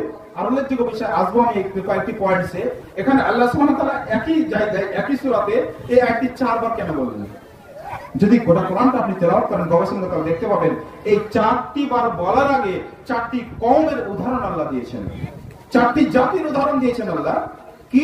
প্রথম নূহ আলাইহিস সালাম থেকে শুরু করেছেন, যে নূহ আলাইহিস সালামকে আল্লাহ আমি ইন্না আরসালনা নূহান ইলা কওমি, আমি তার কওমের মধ্যে নূহ আলাইহিস সালামকে পাঠিয়েছিলাম, এবং তিনি কি বলেছিলেন? ইয়া কওমি ইবুদুল্লাহ মা লাকুম মিন ইলাহিন গায়রু। নূহ আলাইহিস সালাম আহ্বান করেছেন, হে আমার কওম, ইয়া কওমি ইবুদুল্লাহ, তোমরা একমাত্র আল্লাহর ইবাদত করো, এটা শিরক করো না, অংশী স্থাপন করো না আল্লাহর সাথে কাউকে। কথা বুঝতে পারছেন? আল্লাহ বলছেন নূহ আলাইহিস সালামকে আমি প্রেরণ করলাম তার জাতির মধ্যে, এবং নূহ আলাইহিস সালাম তার কওমকে বলেন ইয়া কওমি ইবুদুল্লাহ, তোমরা একমাত্র আল্লাহর ইবাদত বندگی করো, মা লাকুম মিন ইলাহিন গায়রু, আল্লাহ ছাড়া, আল্লাহ ব্যতীত অন্য কোনো সত্য মাবুদ বা উপাস্য নেই, এটা বললেন। তারপরে আল্লাহ সুবহানাহু ওয়া তাআলা তাদেরকে নির্দেশ দিলেন। এই কওম কি করলো? তারা মিথ্যারোপ করলো। আর এই মিথ্যারোপ করার কারণে যেটা বলেছি, ওয়াল্লাযিনা কাফারু ওয়া কাযযাবু বিআয়াতিনা উলাইকা আসহাবুন নার হুম ফিহা খালিদুন, যারা আমার এই আয়াতসমূহকে অস্বীকার করবে এবং এগুলোর উপর মিথ্যারোপ করবে, তাদের ঠিকানা হবে জাহান্নাম। আল্লাহ তাদেরকে কি করলেন? নূহ আলাইহিস সালাম কওমকে হালাক করে দিলেন। কিসের মাধ্যমে আমরা জানি? কি করেছিলেন? আল্লাহ সুবহানাহু ওয়া তাআলা বন্যা প্রেরণ করলেন। তারা যখন মিথ্যারোপ করলো এই নূহ আলাইহিস সালামের কথার উপর এবং তার প্রতি নাযিলকৃত কিতাবের উপর, বিধানের উপর, তখন আল্লাহ সুবহানাহু ওয়া তাআলা কি করলেন? উপর থেকে বৃষ্টি বর্ষণ করলেন, নিচে সমুদ্র থেকে উদ্বেলিত করলেন, নিচে মাটির তল থেকে উদ্বেলিত করলেন ঝর্ণা, এবং উভয় দিক থেকে পানিতে সয়লাব হয়ে গেল। আর তার আগেই নূহ আলাইহিস সালামকে নির্দেশ দিয়েছিলেন তুমি নৌকা বানাও, এবং সেই নৌকাতে যারা যারা ঈমানদার, যারা ঈমান এনেছে তাদেরকে তুমি চাপিয়ে নাও, এই বন্যা আসবে, প্লাবিত হবে, সমস্ত ঈমানদারকে আমি বাঁচিয়ে নেব, যারা অস্বীকার করেছে তাদেরকে আমি এই দুনিয়ার লোকে হালাক করে দেব। আর আখিরাত তাদের জন্য রয়েছে কি? উলাইকা আসহাবুন নার, জাহান্নাম রয়েছে। আল্লাহ হালাক করে দিয়েছেন। তার মধ্যে দুর্ভাগ্যবশত কে ছিল? তার একটা সন্তান ছিল, 3 জনের, তার নাম ছিল কেনান। সে আল্লাহকে বিশ্বাস করেনি, তার পিতা যে আল্লাহ রাসূল সেটাও সে বিশ্বাস করেনি, মানতে পারেনি বা মানেনি। আল্লাহ সুবহানাহু ওয়া তাআলা তাকে সমেত ধ্বংস করেছেন। এমন পর্যন্ত সূরা হুদের মধ্যে বর্ণনা আছে 40 থেকে 45 46 নম্বর আয়াত পর্যন্ত, যে তার সন্তান যখন ডুবে যাচ্ছে তখন পর্যন্ত নূহ আলাইহিস সালাম বলছেন তার সন্তানকে, হে আমার সন্তান, তুমি ঈমান আনো, তুমি আল্লাহকে এক বলে মেনে নাও, তুমি আমাকে রাসূল বলে মেনে নাও, তুমি চলে এসো আমার নৌকার মধ্যে। তখন সে বলছে যে আমি যদি পাহাড়ের উপর উঠে যাব, আমি ঈমান আনবো না, আমাকে বাঁচিয়ে নেবে। আল্লাহ তখন ওই পিতা পুত্রের কথোপকথনের মধ্যেই তাকে ডুবিয়ে দিলেন এবং ধ্বংস হয়ে গেল। আল্লাহ বলছেন আমি নিদর্শন রেখে দিয়েছি পরবর্তী কওমের জন্য। কিছুদিন আগে, জাস্ট কয়েক বছর আগে, ওই ইরাকের বুকে এই এলাকাটা নূহ আলাইহিস সালামের যে কওম ছিল, ইরাকের কোন একটা পাহাড়ে সেই নৌকার ধ্বংসাবশেষ এতদিন আবিষ্কার হয়েছিল আলহামদুলিল্লাহ। এবং সেটা নিদর্শন বিশ্ববাসীর জন্য যে কোরআন মাজিদের মধ্যে নূহ আলাইহিস সালাম কখন কত কোটি বছর আগেকার নবী, সেই যুগকার নিদর্শন আল্লাহ এখনো জীবন্ত রেখেছেন। এগুলো জীবন্ত মুজিজা। নিদর্শন রেখেছেন আল্লাহ। একটা কওমের উদাহরণ দিলেন, তারপরে আল্লাহ বলেছেন ওয়ালাকাদ ইয়াসসারনাল কুরআনা লিযিকরি ফাহাল মিন মুদ্দাকির, কি আছো আমি কোরআনকে উপদেশ গ্রহণের জন্য সহজ করে দিয়েছি, এসো উপদেশ গ্রহণ করো। তার মানে এই কোরআনে আমি ঘটনাগুলো বর্ণনা করছি এই জন্যই, ওরা যেমন কাযযাব, ওরা যেমন মিথ্যারোপ করেছে আমার আয়াতগুলোর উপর এবং হালাক করে দিয়েছি, ধ্বংস করে দিয়েছি, তোমরাও যদি আমার আয়াত সম্পর্কে মিথ্যারোপ করো তাহলে তোমাদেরও ঠিকানা হবে জাহান্নাম। আল্লাহর সুন্নতের কখনো তাবদীলি আসে না। এমন না যে নূহ আলাইহিস সালামের কওম অন্যায় করেছিল বলে তাদেরকে ধ্বংস করে দিয়েছেন, তাদেরকে জাহান্নাম দিয়েছেন। আপনি কি স্পেশাল যে আপনার উপর শাস্তি আসবে না আপনি কোরআনের আয়াত অস্বীকার করবেন?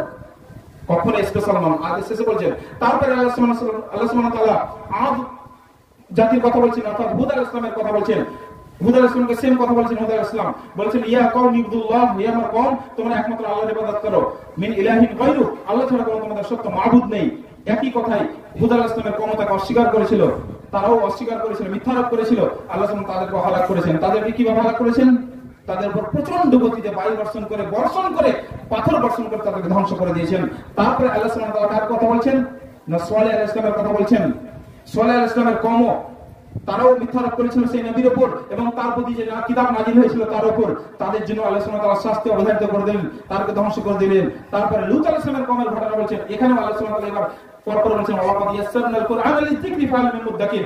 17তে বললেন নূহ আলাইহিস সালামের কওমের পরে, আবার 22 নম্বর আয়াতে বললেন তার আগে যে এই মধ্যের গ্যাপগুলো সেটা হুদ আলাইহিস সালামের কওমের ঘটনার ব্যাপারে আমাদেরকে আবার নির্দেশ দিচ্ছেন যে হুদ আলাইহিস সালামের কওম যে মিথ্যারোপ করেছে তাদেরকে ধ্বংস করেছি, তোমাদেরকে ধ্বংস করব তোমরা যদি কোরআনকে অনুসরণ না করো, না মানো। তারপর লূত সালেহ আলাইহিস সালামের কথা বলছেন, তারাও অমান্য করেছে এবং এই ঘটনা বর্ণনা করো 32 নম্বর আয়াতে আল্লাহ সুবহানাহু আবার বলছেন যে তোমরাও যদি এরকম অমান্য করো, অস্বীকার করো, তাহলে তোমাদের জন্য নসিবেও কি আছে? এই আযাব আছে, জাহান্নাম আছে। আর তারপরে শেষে আল্লাহ সুবহানাহু ওয়া তাআলা এই 4টি কওমের মধ্যে লূত আলাইহিস সালামের কওমের ঘটনা বর্ণনা করছেন।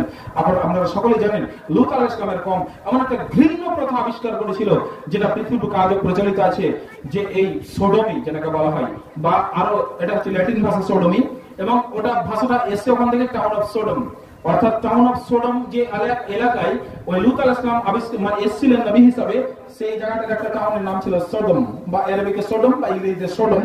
আর তারা কি করেছিল? হোমোসেক্সুয়ালিটি বা সমকামিতাকে জায়েজ করেছিল। নাউযুবিল্লাহি মিন যালিক। পৃথিবীর বুকে ধ্বংসপ্রাপ্ত যারা জাতি তারা আজ সমকামিতাকে বৈধতা দেওয়ার জন্য উঠে পড়ে লেগেছে। আমেরিকা আইনগত বৈধতা দিয়েছে, এরকম অনেক দেশ বৈধতা দিয়েছে। তার মধ্যে আমেরিকার একজন খ্রিস্টান পণ্ডিত, অনেকে নাম শুনে থাকবেন, আমাদের যেমন ইসলামিক পণ্ডিত পৃথিবীর বুকে অনেকগুলো আছেন যারা পৃথিবী বিখ্যাত দায়ী, ওইরকমই পৃথিবী বিখ্যাত একজন দায়ী হচ্ছে খ্রিস্টান ধর্মের জিমি সোয়াগাট।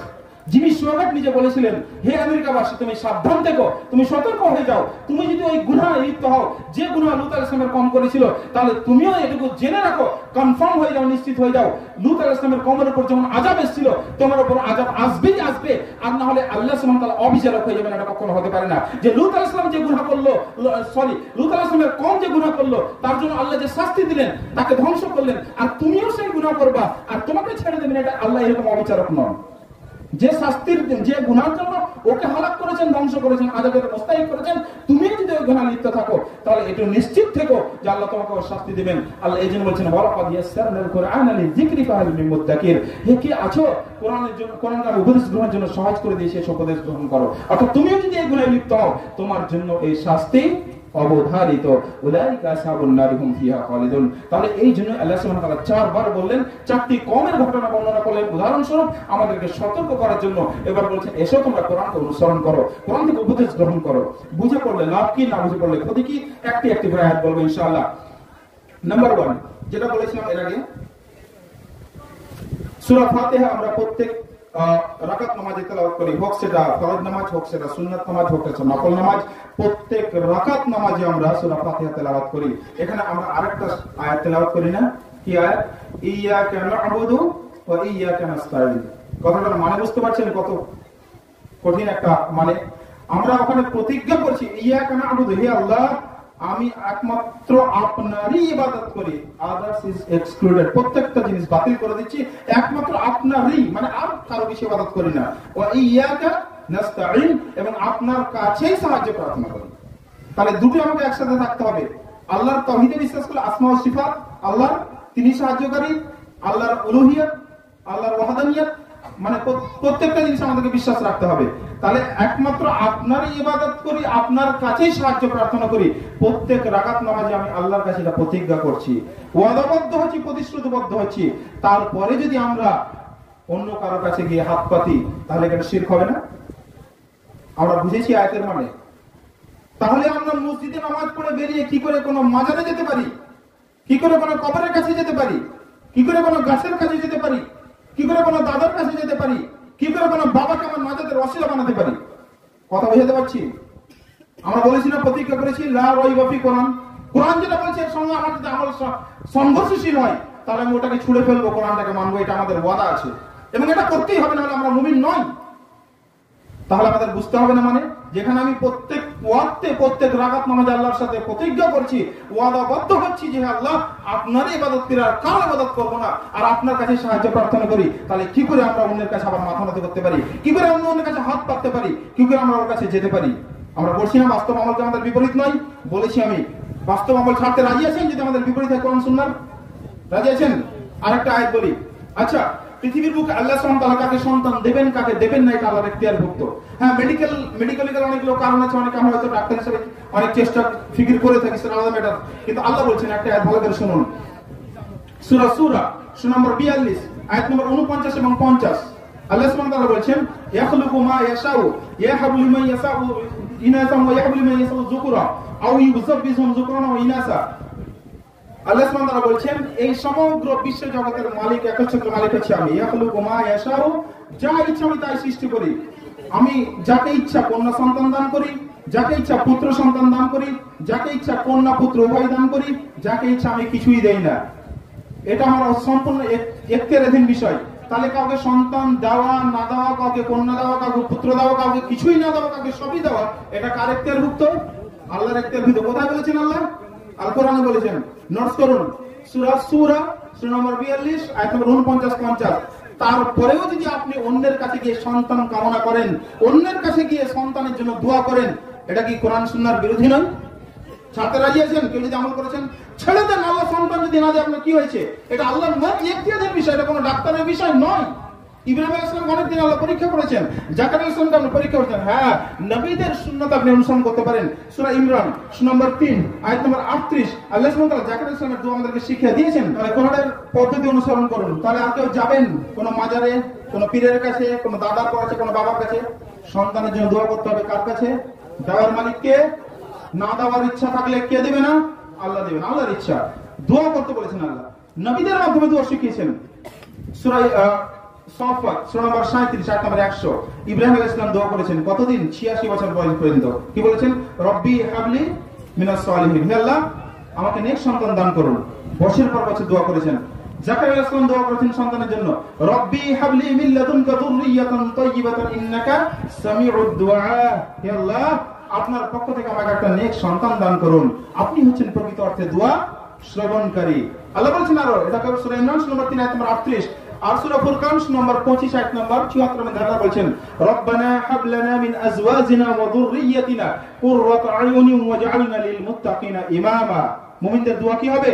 রব্বানা হাব লানা মিন আজওয়াজিনা, হে আল্লাহ আমাদেরকে এমন স্ত্রী এবং সন্তান সন্ততি দান করুন যারা হবে আমাদের জন্য চক্ষু শীতলকারী এবং মুত্তাকিদের জন্য ইমাম স্বরূপ। আলহামদুলিল্লাহ। তাহলে এরপরেও কোরআনের আয়াত এত সুন্দর থাকা সত্ত্বেও, এই দলিল থাকা সত্ত্বেও আপনি কোনো মাজারে, আপনি কোনো কবরে, আপনি কোনো পীরের কাছে, আপনি কোনো সাধুর কাছে আপনি কাউকে যদি জরিয়া বানান সন্তান গ্রহণের জন্য বা সন্তান চাওয়ার জন্য, এটা কি কোরআন সুন্নাহর বিরোধী নয়?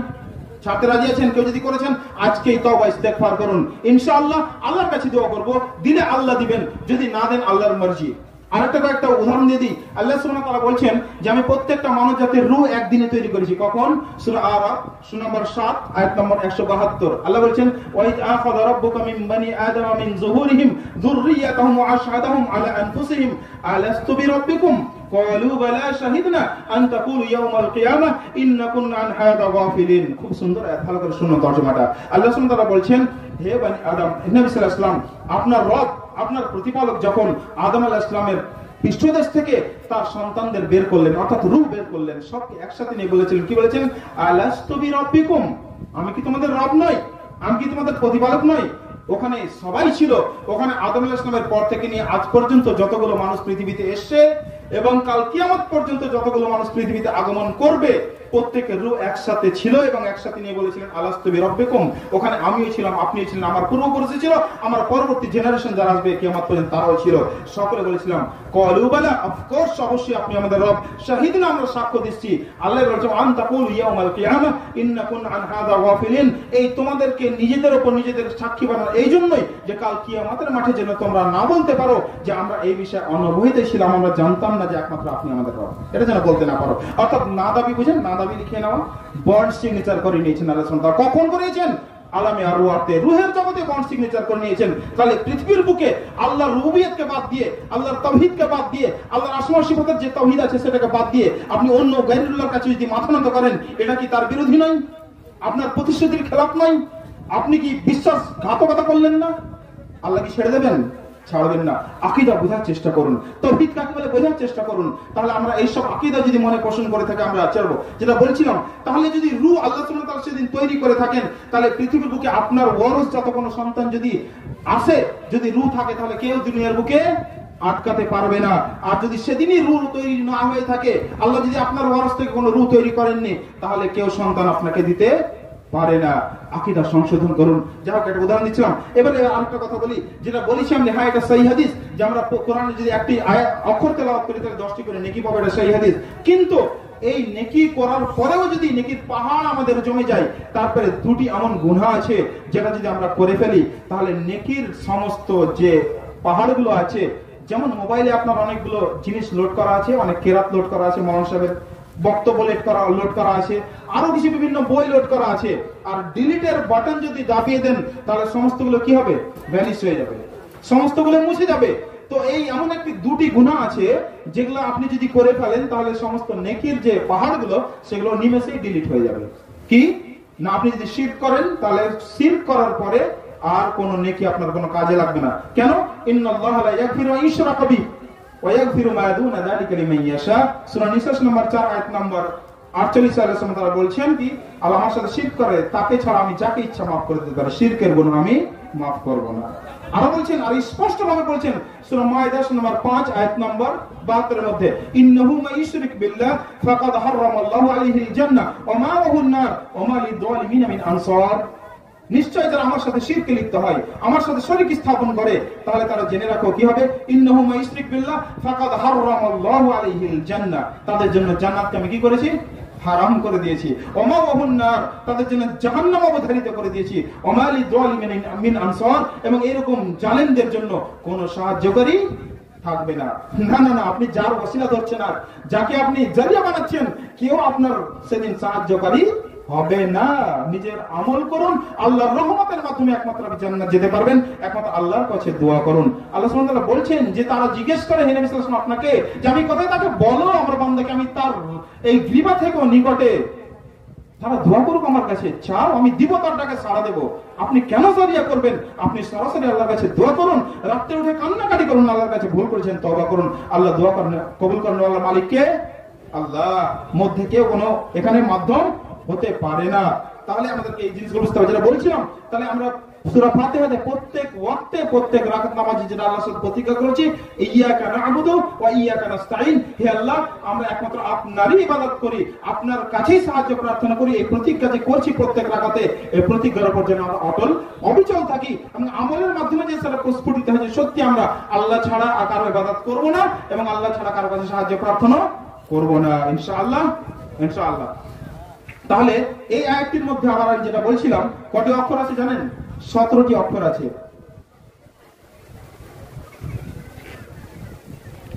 17টি অক্ষর আছে। 17টি অক্ষর যদি আমি তেলাওয়াত করি তাহলে কত নেকি পাবো? 17 ইনটু 10 170। আলহামদুলিল্লাহ, অনেক নেকি হবে। কিন্তু এই শিরক যদি করে ফেলি তাহলে কি হবে? লাভ হবে নাকিটা? কোনো কাজে দেবে না। এরকম অনেকগুলো আয়াত আছে। আপনি লোকের গীবত করবেন, চুগলখড়ি করবেন, সেই হাদিসের কথা যে একটা লোক কিয়ামতের মাঠে যখন দণ্ডায়মান হবে, আল্লাহ সুবহানাহু ওয়া তাআলা তার কিতাব প্রত্যেকের আমলনামা তার হাতে দিয়ে দিবেন। সূরা কাহাফের মধ্যে আয়াত আছে, লা ইউগাদিরু সাগীরাতান ওয়ালা কাবীরাতান ইল্লা আহসাহা। এমন একটি কিতাব, আশ্চর্যজনক কিতাব, যার মধ্যে বিন্দুমাত্র কিছু বাদ থাকবে না। আপনার ছোট থেকে বড় সমস্ত আমল লিপিবদ্ধ থাকবে, আপনি নিজে হাতে দেখবেন। তখন আপনাকে যখন আপনার আমলনামা হাতে দিয়ে দেওয়া হবে, আপনি দেখবেন যে আমি তো হজ করেছিলাম, নেকিটা তো দেখছি না। আপনি দান করেছিলাম, আমি নেকিটা তো দেখছি না। তখন আপনি প্রশ্ন করবেন আল্লাহকে, আল্লাহ আমি তো দুনিয়া বুকে যেগুলো করেছিলাম, আমার নেকিগুলো কই? আপনি তো বলেছেন যে আমলনামায় সবে লিখিত থাকবে, তাহলে নেই কেন? আল্লাহ বলবেন, লোকের চুগলখড়ি করার জন্য, লোকের গীবত করার জন্য, পরনিন্দা পরচর্চা করার জন্য তোমার নেকিগুলোকে সব ডিলিট করে দেওয়া হয়েছে, আর তোমার নেকিগুলোকে ওই ব্যক্তিকে দিয়ে দেওয়া হয়েছে যা তুমি গীবত করেছিলে। ভাবতে পারছেন কত ভয়ঙ্কর একটি গুনাহ আমরা অবলম্বন করে চলছি। নবী সাল্লাল্লাহু আলাইহি ওয়াসাল্লাম বলেছেন, আল গীবাতু আশাদ্দু মিনাজ জিনা, জিনা থেকেও বড় গুনাহ গীবত।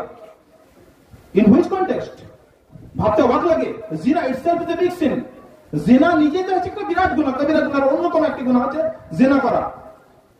আর আল্লাহ সুবহানাহু ওয়া তাআলা বলেছেন, নবী সাল্লাল্লাহু আলাইহি ওয়াসাল্লাম বলেছেন, আল গীবাতু আশাদ্দু মিনাজ জিনা, জিনা থেকেও বড় গুনাহ। কি লাগে রাসূলুল্লাহ সাল্লাল্লাহু আলাইহি ওয়াসাল্লাম সাহাবারা জিজ্ঞেস করলেন, ইয়া রাসূলুল্লাহ, এটা হাউ ইজ ইট পসিবল? এটা কি করে সম্ভব যে জিনা তো নিজে এত বড় গুনাহ আর গীবত তার থেকে বড় গুনাহ? তখন বলে, হ্যাঁ, এটা এই জন্যই গুনাহ, বড় গুনাহ, যে কেউ ব্যক্তি যদি ভুলবশত জিনা করেই ফেলে আর আল্লাহর কাছে গিড়গিড়ায় কান্না করে, তওবা করে যে ভুলবশত হয়ে গেছে, আল্লাহ তুমি মাফ করো, তাহলে আল্লাহ ওর জন্য মাফ করে দিতে পারেন ইচ্ছা করলে। ইচ্ছা করলে মাফ করবেন, কোনো গ্যারান্টি নেই। কিন্তু যার গীবত করা হয়েছে সেই ব্যক্তি যদি ওই লোককে, গীবতকারীকে ক্ষমা না করে, তাহলে আল্লাহ সুবহানাহু ওয়া তাআলা তাকে ক্ষমা করবেন না। তাহলে সাবধান, গীবত করবেন না। আরো বলছেন, আল্লাহ সুবহানাহু ওয়া তাআলা স্পষ্ট বলেছেন সূরা হুজুরাত নম্বর 49 আয়াত নম্বর 12 এর মধ্যে, ইয়া আইয়ুহাল্লাযিনা আমানু ইজতানিবু কাসীরাম মিনাজ জান ইন্না বা'দা জান ইসম ওয়া লা তাজাসসু ওয়া লা ইয়াগতাব বা'দুকুম বা'দা আইয়ুহিব্বু আহাদুকুম আন ইয়াকুনা লাহমা কিমাইতান ফাকারিহতুমুহু ওয়াত্তাকুল্লাহ ইন্নাল্লাহা তাওয়াবুর রহিম। আল্লাহ সুবহানাহু ওয়া তাআলা বলেন, হে মানব সম্প্রদায়, কি করো? ইহাল্লাযিনা আমানু, হে ঈমানদারগণ, তোমরা অতিরিক্ত ধারণা করো না, সন্দেহ পোষণ করো না। কিছু কিছু সন্দেহ গুনাহ, এবং তোমরা একে অপরের, তোমরা জাসুসি করো না, গোয়েন্দাগিরি করো না, এবং তোমরা একে অপরের পশ্চাতে নিন্দা করো না, পরনিন্দা পরচর্চা করো না, গীবত করো না। কেন? তোমরা কি কেউ পছন্দ করবে যে তোমাদের নিজের মৃত ভাইয়ের গোশত তোমরা নিজেরা কামড়ে কামড়ে খাবে? তোমরা কখনো এটা পছন্দ করবে না। তো গীবত হচ্ছে এত ঘৃণ্য একটি গুনাহ। তো যাই হোক, শেষে আসবো।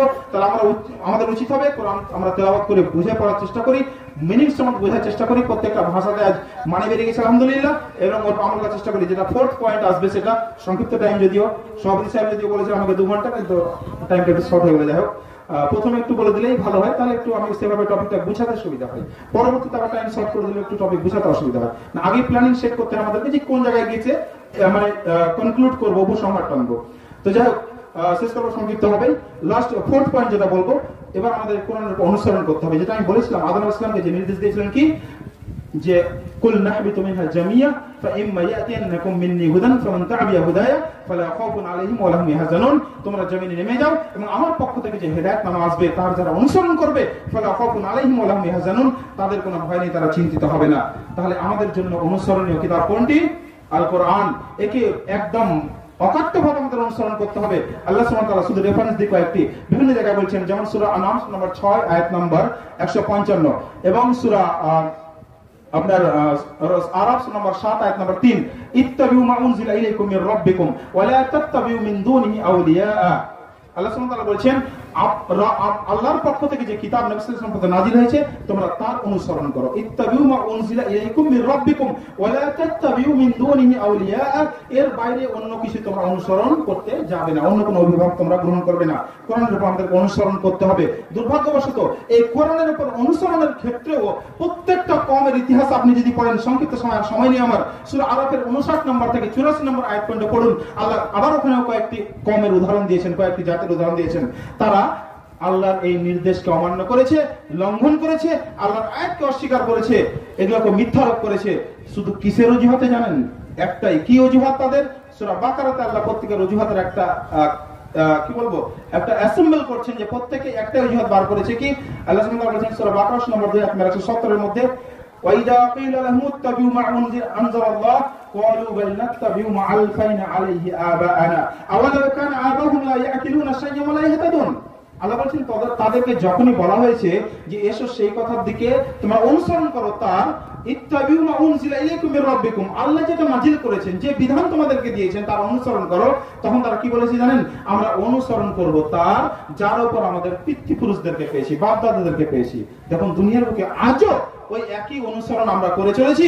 অনেকেই আছে যখন তাদের সাথে কোরআন সুন্নাহর কথা বলা হয়, তাদেরকে কোরআন সুন্নাহর দলিল দিয়ে কথা বলা হয়, তাও তারা কোন অজুহাতে এটাকে শুধু অ্যাভয়েড করে, উপেক্ষা করে, আমাদের বাপ দাদা করে আসছে। তাহলে ওই কমের সাথে আমাদের কোনো পার্থক্য থাকলো? ওই কম যদি ওই কথার জন্য শাস্তির মুস্তাহিক হয়ে যায়, তাহলে আমরা কি এমন স্পেশাল আল্লাহর কাছে যে আমাদেরকে শাস্তি দিবেন না? কথা বুঝতে পারছি? তাহলে আমাদের কোরআন সুন্নাহর উপর আমল করার ক্ষেত্রে সবচেয়ে বড় রোড়া, সবচেয়ে বড় বাধা, সবচেয়ে বড় অবস্ট্রাকলস, প্রতিবন্ধকতা যে জিনিসটি, সেটা হচ্ছে পূর্বপুরুষের অনুসরণ। অথচ আল্লাহ কখনোই পূর্বপুরুষের অনুসরণ করতে বলেননি। হ্যাঁ, আমি বাপ দাদা বুজুর্গ যারা আছেন তাদের সম্মান করতে হবে, সম্মানের জায়গায় আছে, অনুসরণের জায়গায় আছে। অনুসরণ করতে হবে কার? আল্লাহ আতিউল্লাহ আতিউর রাসূল। অন্তত কোরআনের মধ্যে 20 জায়গায় আল্লাহ বলছেন একই কথা, আতিউল্লাহ আতিউর রাসূল। আরো বলছেন কি? সূরা ইমরান নম্বর 3 আয়াত নম্বর 31 এর মধ্যে আল্লাহ বলছেন, হে নবী সাল্লাল্লাহু আলাইহি ওয়াসাল্লাম বলে দিন, কুল ইন কুনতুম তুহিব্বুনাল্লাহ ফাত্তাবিউনি ইউহিব্বুকুমুল্লাহ ইয়াগফির লাকুম যুনুবাকুম। আল্লাহ বলছেন হে নবী সাল্লাল্লাহু আলাইহি ওয়াসাল্লাম তাদেরকে বলে দিন, তারা যদি আল্লাহকে ভালোবাসতে চায়, আল্লাহর সন্তুষ্টি অর্জন করতে চায়, আল্লাহকে খুশি করতে চায়, আল্লাহকে রাজি করতে চায়, জান্নাত পেতে চায় আল্লাহকে খুশি করে, তাহলে তাদেরকে বলে দাও ফাত্তাবিউনি, তাহলে তোমরা আমার অনুসরণ করতে। নবীর অনুসরণ করতে বলা হয়েছে। নবীর অনুসরণ কার হবে? একমাত্র নবীর হবে। সিরাতুন নবী আমাদেরকে জানতে হবে, পড়তে হবে, যে নবী কোন পথে চলেছেন, সাহাবায়ে কেরাম রাদিয়াল্লাহু তাআলা আজমাইন কোন পথে চলেছেন, সেটাই হবে আমাদের চলার পথ। অন্য কোনো চলার পথ হবে না। হ্যাঁ, তারপরে যদি কোনো ব্যক্তি কোরআন সুন্নাহর উপর আমল করে, তাকে দেখে কোরআন সুন্নাহর যে অংশটা নিয়ে অনুসরণ করছেন সেটা আমি অনুসরণ করতে পারি। এরও দলিল আছে সূরা লুকমান সূরা নম্বর 31 আয়াত নম্বর 15 এর মধ্যে আল্লাহ বলেছেন, ওয়াত্তাবি মান আমানা ইলাইয়া সুম্মা ইলাইয়া মারজিউকুম, তুমি অনুসরণ করো কার? যে আমার দিকে ফিরে আছে। তাহলে আমার পথে যারা আছে তাদের অনুসরণ করো, কিন্তু অন্ধ অনুসরণ করা যাবে না কোনো ব্যক্তির। কথা বোঝাতে পারছি? তাহলে কোরআন সুন্নাহর সাথে আমাদের এই আমল যদি বিরোধ হয়, আমরা ছাড়তে রাজি আছি তো ইনশাআল্লাহ? তবেই আমাদের হবে কি, আমরা হেদায়েতের অনুসরণ করছি। শেষ করবার 2-1 মিনিট শেখ তো যাই আমরা অনুসরণ করব, এটা একটি বাধা।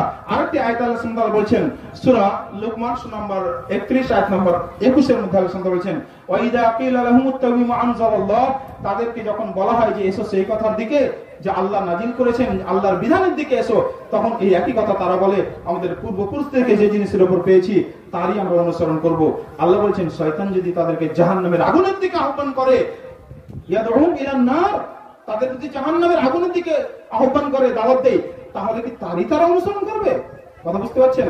তাহলে পিতার পূর্বপুরুষের অনুসরণ আল্লাহ বাধ্যতামূলক করেনি। হ্যাঁ, পিতামাতার যে জায়গাটা করা উচিত ছিল সেটা আমরা করি না। পিতামাতার সম্মান পৃথিবীতে আল্লাহ দিয়েছিলেন, পিতামাতাকে পর্যন্ত বলা যাবে না। সূরা বনী ইসরাঈল 23 নম্বর আয়াতে আল্লাহ বলেছেন, রব্বির হামহুমা কামা রাব্বায়ানি সাগীরা, পিতামাতার জন্য দোয়া করতে হবে সব সময়, এবং পর্যন্ত বলা যাবে না বিরক্তির সুযোগ বাক্য, সেটা আমরা করি না, পিতামাতাকে দেখি না। আর অনুসরণ করার ক্ষেত্রে আমরা দলিল সাব্যস্ত করি, পূর্বপুরুষ করে চলে আসছে। আল্লাহ এদের জন্য বারবার বলছেন যে এটা দলিল নয়। তাহলে আমরা ইনশাআল্লাহ এই প্রতিবন্ধকতা কাটিয়ে উঠে ওভারকাম করব। আমরা সাহস করব যে কোরআন সুন্নাহ যেটা বলছে সেটা আমাদের জন্য একমাত্র মান্যতার বিষয়, অন্য কোনো বিষয় নয়। তবে আমরা এই আয়াতের সফলতা, যে পরিপূর্ণতা, যে উদ্দেশ্য আল্লাহ সুবহানাহু ওয়া তাআলা বলেছেন, আদম আলাইহিস সালামকে বলেছিলেন, এবং আদম আলাইহিস সালামকে বলার সেই ঘটনা নবী সাল্লাল্লাহু আলাইহি ওয়াসাল্লামের মাধ্যমে কোরআনে আমাদের মধ্যে দিয়েছেন, শুধু এই জন্যই যে আমরা অনুসরণ করি কার? হেদায়েতের সেই নবীর উপর, যে নবীর অনুসরণ করি, যে নবী আমাদের জন্য এসেছেন, এবং সেই কিতাবের অনুসরণ করি যে কিতাব ওই নবীর উপর নাজিল হয়েছে, অর্থাৎ কোরআন সুন্নাহর উপর আমরা আমল করি। এবং শেষ যেটা পয়েন্ট বলবো, অনেকগুলো আয়াত ছিল সম্ভব নয়, টাইম যেহেতু শেষ যেটা কনক্লুড করবো, উপসংহার করবো এটাই যে আমাদের 5ম নম্বর দায়িত্ব হবে এই কোরআনের উপর প্রথমে আমরা নিজের আমল করবো কোরআন সুন্নাহর উপর, এবং আমাদের 5ম দায়িত্ব হয় এটাই, বল্লিগু আন্নী ওয়ালাউ আয়া, নবী সাল্লাল্লাহু আলাইহি ওয়াসাল্লামের কথা তোমরা যদি আমার পক্ষ থেকে একটি আয়াত জানো তাহলে অন্যের কাছে পৌঁছে দাও। সে যে কোনো প্রফেশনাল লোক হতে পারে, যে কোনো পেশার লোক হতে পারে, কোরআন সুন্নাহকে নিজে শিখবে, নিজে পড়বে, নিজে আমল করবে, তারপরে অন্যের কাছে পৌঁছে দেবে। এটা হচ্ছে তার দায়িত্ব, এবং আল্লাহর কাছে সবচেয়ে পছন্দনীয় আমল এটা। কুনতুম খায়রা উম্মাতিন উখরিজাত লিন-নাস তা'মুরুনা বিল মা'রুফ ওয়া তানহাউনা আনিল মুনকার। সূরা ইমরান সূরা নম্বর 3 আয়াত নম্বর 110 এর মধ্যে আল্লাহ সুবহানাহু ওয়া তাআলা বলেছেন যে তোমরা হচ্ছে সর্বোত্তম জাতি, যাদেরকে উদ্বোধন করা হয়েছে এই জন্যই যেন তোমরা মানুষকে ভালো কাজের দিকে আহ্বান করতে পারো, মন্দ থেকে নিষেধ করতে পারো। অর্থাৎ each and every individual Muslim has responsibility to দাওয়া।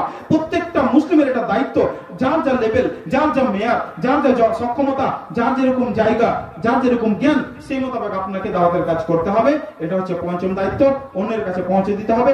আল্লাহর কাছে এটা পছন্দনীয় আমল। সূরা ফুসিলাত সূরা নম্বর 41 আয়াত নম্বর 33 এর মধ্যে আল্লাহ সুবহানাহু ওয়া তাআলা বলেছেন, ওমান আহসানু কাওলাম মিম্মান দাআ ইলাল্লাহ ওয়া আমিলা সালিহান ওয়া ক্বালা ইন্নানি মিনাল মুসলিমিন। তার কথার চেয়ে উত্তম কথা আর কার হতে পারে যে কি করে আল্লাহর দিকে লোককে আহ্বান করে এবং নিজে বলে আমি মুসলিম এবং নিজে আত্মসমর্পণকারী হয় এবং সে করে আমলে সলে করে। এই ব্যক্তি চেয়ে উত্তম আল্লাহর কাছে কেউ নেই। তো যাই হোক, আমরা চেষ্টা করব এই কোরআন সুন্নাহকে সঠিকভাবে বোঝার, একে পড়ার, এর উপর আমল করার এবং অন্যের কাছে পৌঁছে দেওয়ার। আল্লাহ সুবহানাহু ওয়া তাআলা তবেই আমাদেরকে নাজাত দেবেন,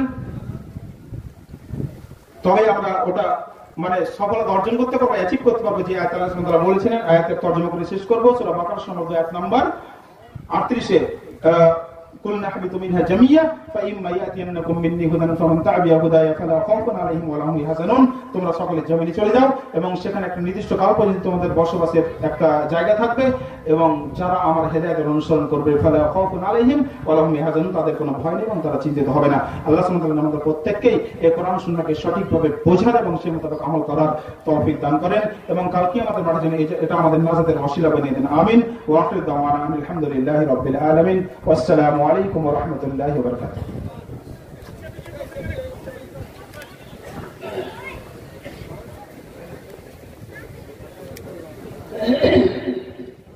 আসসালামু আলাইকুম। এতক্ষণ ধরে